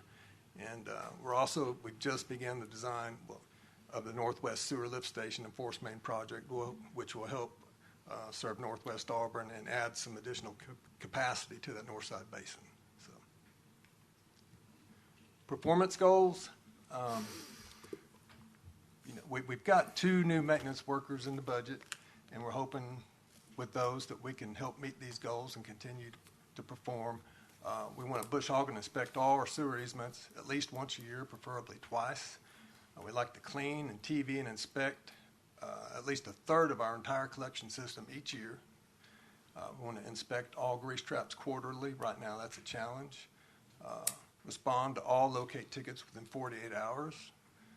And initiate all erosion and setup control inspections within 24 hours of a 3/4-inch rainfall. We've got 48 hours to do it, but we'd really like to do it within 24 because the complaints come in very quickly. Also respond to all Fix-It app inquiries within 24 hours. There's so much I could go into, but that's what I have for you today, and I'd be happy to answer any questions you might have. How many over 3/4 rainfall events do you think we've had this year? A lot. Matt, you got an idea? I don't have an idea. It's a lot, so I know. Yeah, We may get back to you with that data if we have several places that we measure directly because it's affecting Parks and Recreation tremendously as well, as you heard about over the weekend. And it varies from different parts of town. There's so many pop-up showers. It's, one part of town could get 2-3 inches, another part may get a 1/4 inch. So it's all over the board, depending where you're at. Is that number increasing from previous years? Do we see that, or is it? They seem to be a little more intense, but more out of the blue. Like today, we even had a pop-up shower at our office that came out of nowhere. And so it's been more unpredictable, I would say that. Yeah, Friday was a pretty rough day for rainfall, it feels like. That's correct. I know we're talking about sewer. Is this the time to talk about water towers? It's a water board thing that is part of the water board's budget and not that of the city's. No, so we can't ask about a water tower? You can ask about it, but it's not in your budget. So no, but just from a... Yes. I'll be happy to answer that. We have started the official design of the water tower. We should be bidding. You're thinking of the one on 280 out by Public Safety. The idea is to bid that project later this fall and start construction early spring. Thank you. Yeah. Eric, do we normally name water towers for anybody? No. Posthumously. Eric, there's a lot of focus on, I think, what the terminology is, microplastics. Are y'all following that from federal delegation standpoint and preparing for possibly any costs that could come from anything associated with that? Or I don't know exactly all the details, but I'm sure you So due to do. pending litigation on some things, we're a little silent to some matters. Okay. That makes sense. Yeah. Okay. We'll follow all EPA guidelines, so. Okay. All right. Sorry. Didn't mean to. No. You're totally fine. This is just a matter of, we're on top of everything. We will follow guidelines we need to follow, but yeah. Yeah, absolutely. Do y'all coordinate with Parks and Rec for fishing access to Lake Ogletree, or how does that work?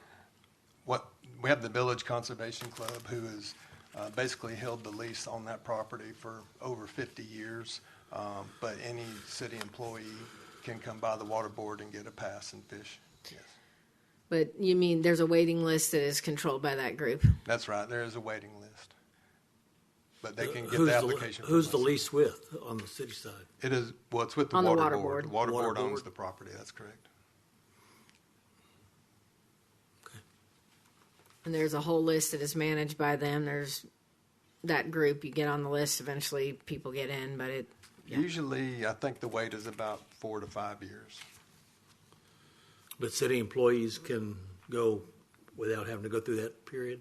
There's a limited number of passes at our office. They can come pick them up, and they have to return them within so many business days. Okay. Yeah. Just a curiosity question. There was a water tower on Armstrong Street. There was a water tower on East University, and they went away. I guess there's a lot of redundancy in the system that would allow there to not be any replumbing at that point to keep everybody online. How does that work? I mean, you have water towers and it just goes away and you don't have to replumb anything, I guess. That's correct. Everything's connected to the system. So as long as you have the mains big enough to get it to where it needs to go, the towers are only there really for storage and for fire protection. There was, back in the day, they wanted you to have for every gallon of production you had at the plant, they wanted that much in storage. But then the disinfection byproduct rules kicked in, and the longer you stored that water, the more your disinfection byproducts went up, and that would cause you to be in violation of EPA standards. So those tanks were really hurting us because the water was getting too old to meet the standards, and they were of no benefit, so we took them down. They were costing us more to maintain than they were worth. So, Eric, the new tank at the Public Safety Training Center may have to be flushed until there's a time period in which we may have to flush water out of it because it wouldn't have enough users of it. That's correct. We'll probably have to flush it some. We're flushing now daily on the one-way line, but we will have to flush it. We'll monitor it. We're designing the tank in such a way where it will stay mixed, which will help with the disinfection byproducts. And we can regulate it better with a pump because we can just fill it to a certain level and turn that tank over faster. We don't have to fill that tank all the way. And as the area grows, we'll fill the tank up more. This is much in the same way that we did the tank on West Farmville that served the preserve. We built a 1 million-gallon tank out there, but it took 10, 15 years for that to build out to where we could fill that tank up. We're actually still not filling that tank up because there's still more to be built to turn it over properly. So we just inch it up every year a little higher. Any further questions for Eric? Well, I was just going to tell Councilman Witten that I dedicated that water tower on Armstrong Street to the class of '69. Okay. I climbed that sucker. Good thing there's a statute on those kinds of things. You're braver than me. For the record, I've never climbed a tank. It's gone now. All right. Thank you, Eric. Thank you, Eric. There's probably a law against that. And last but certainly not least for today's community services, Mr. Al Davis. We'll get your presentation up in a second here, Al.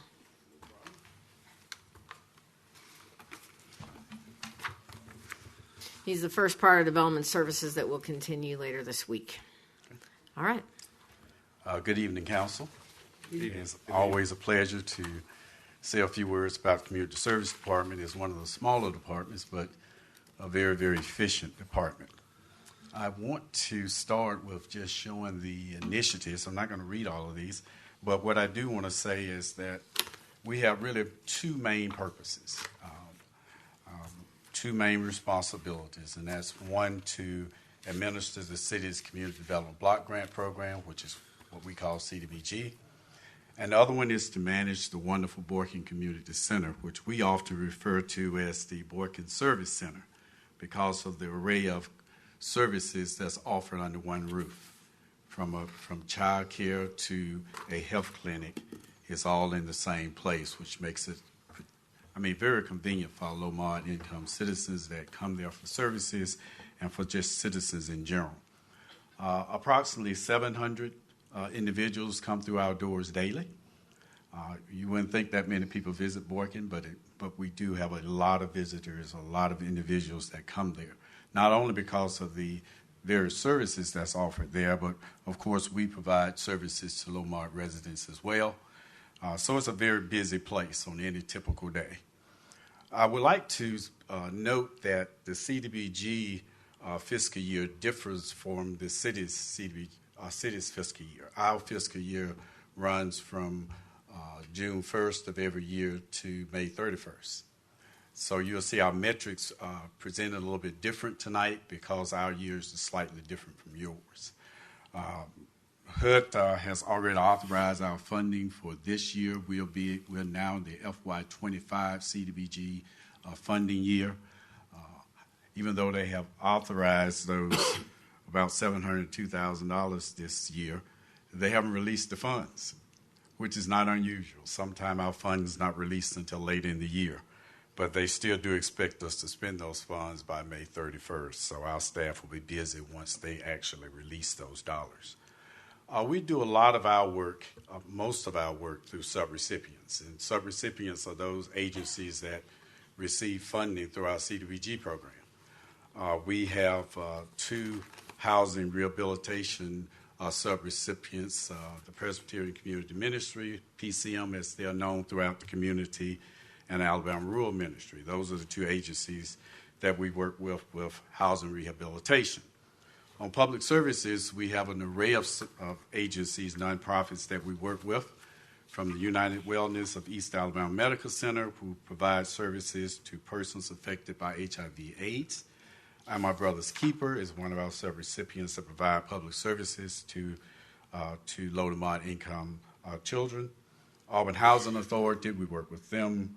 True Deliverance After School Program, Esperanza House, who provide services to our Hispanic families. The Discipline, Accountability, and Commitment After School Program. Then we have some public service partners that actually have space at Boykin. The city provides them space at a significantly reduced rate, and they also provide services to our low to moderate income families.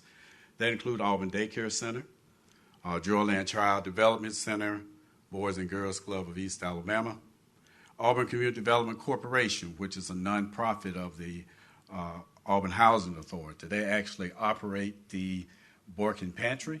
The city provides the funding for the food that's in the pantry, and they handle the operation of the pantry. And then the East Alabama Food Bank is also another one of our public service partners. They provide the brown bag for Auburn seniors. If I move quickly to some of our key accomplishments, again, I just noted we work with the Auburn Housing Authority Community Development Corporation with the pantry.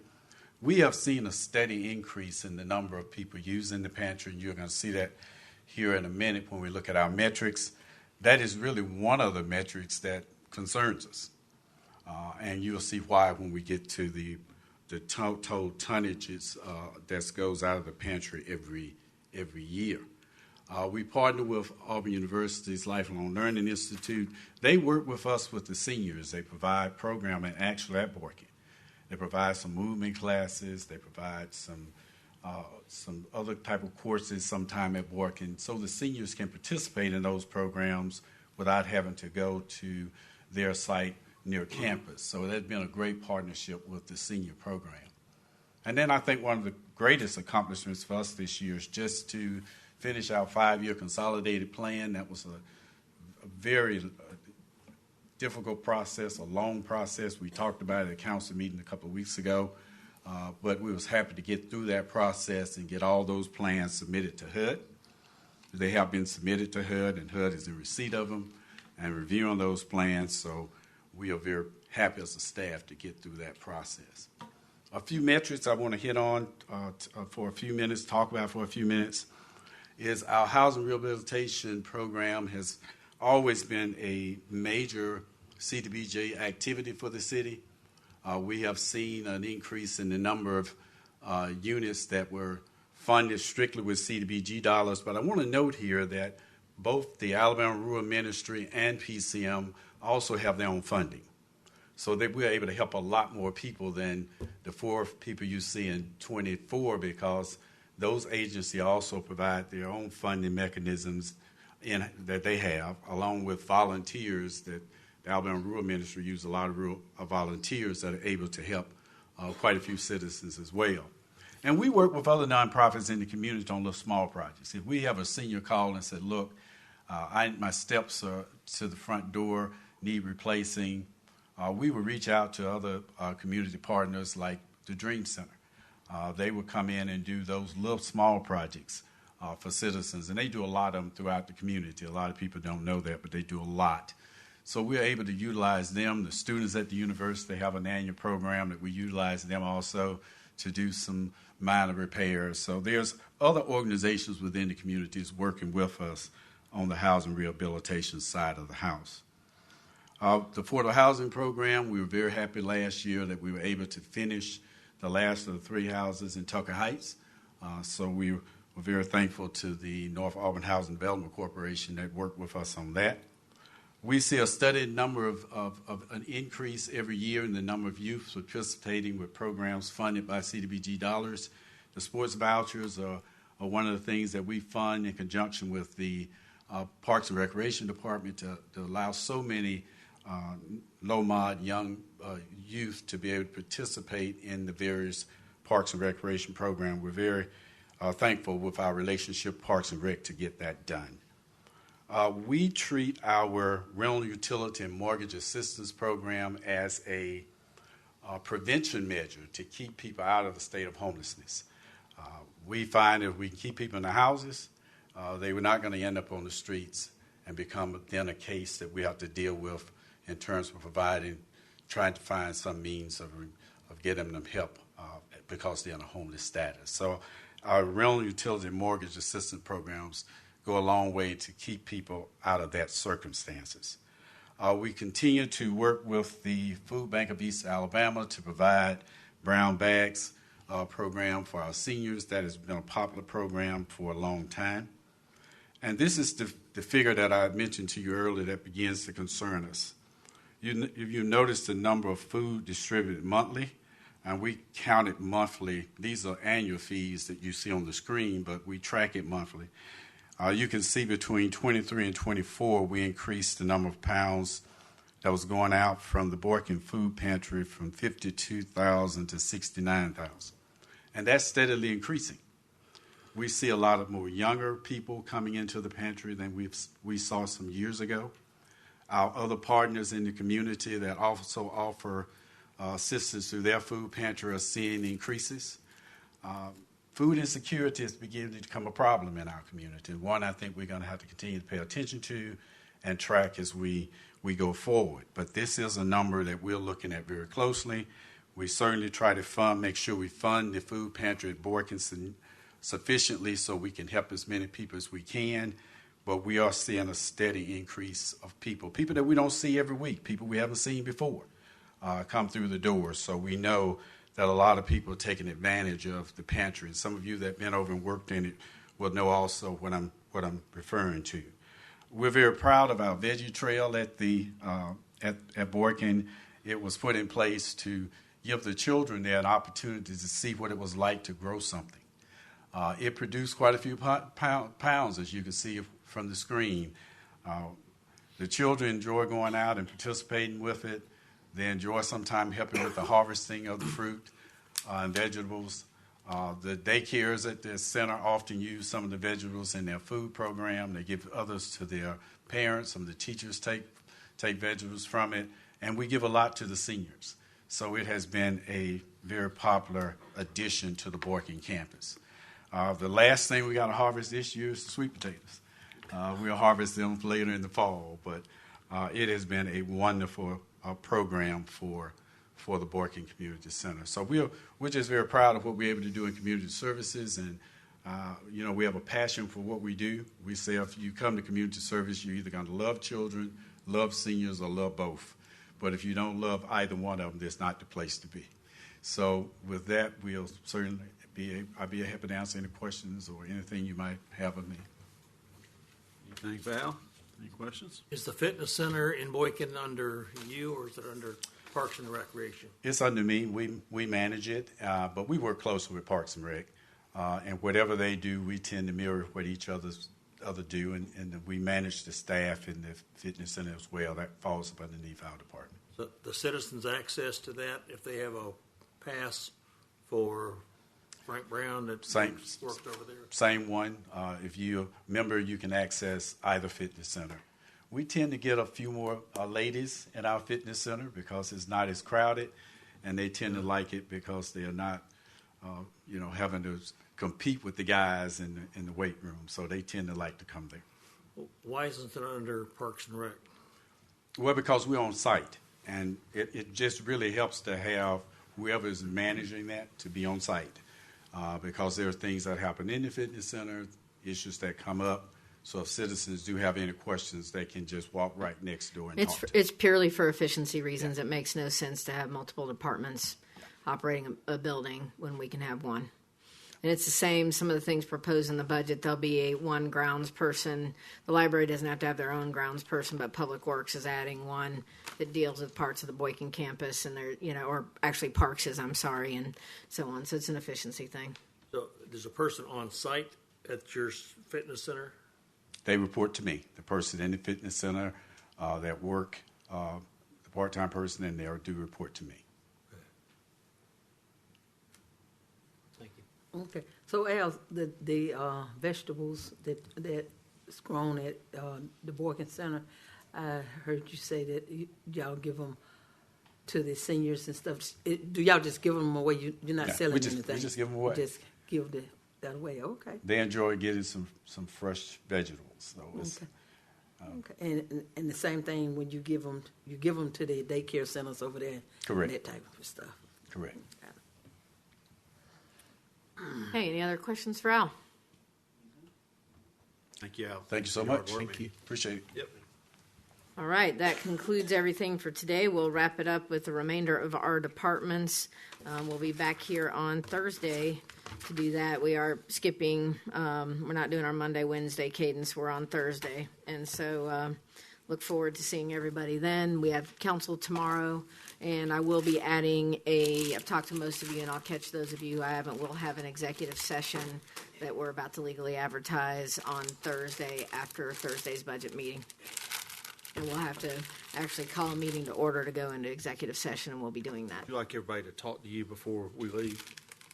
If I haven't pinged you about it, and I think that Connie is the only one I haven't been able to talk to just yet. I'm about to talk to her. All right? Thank you. Thank you. And just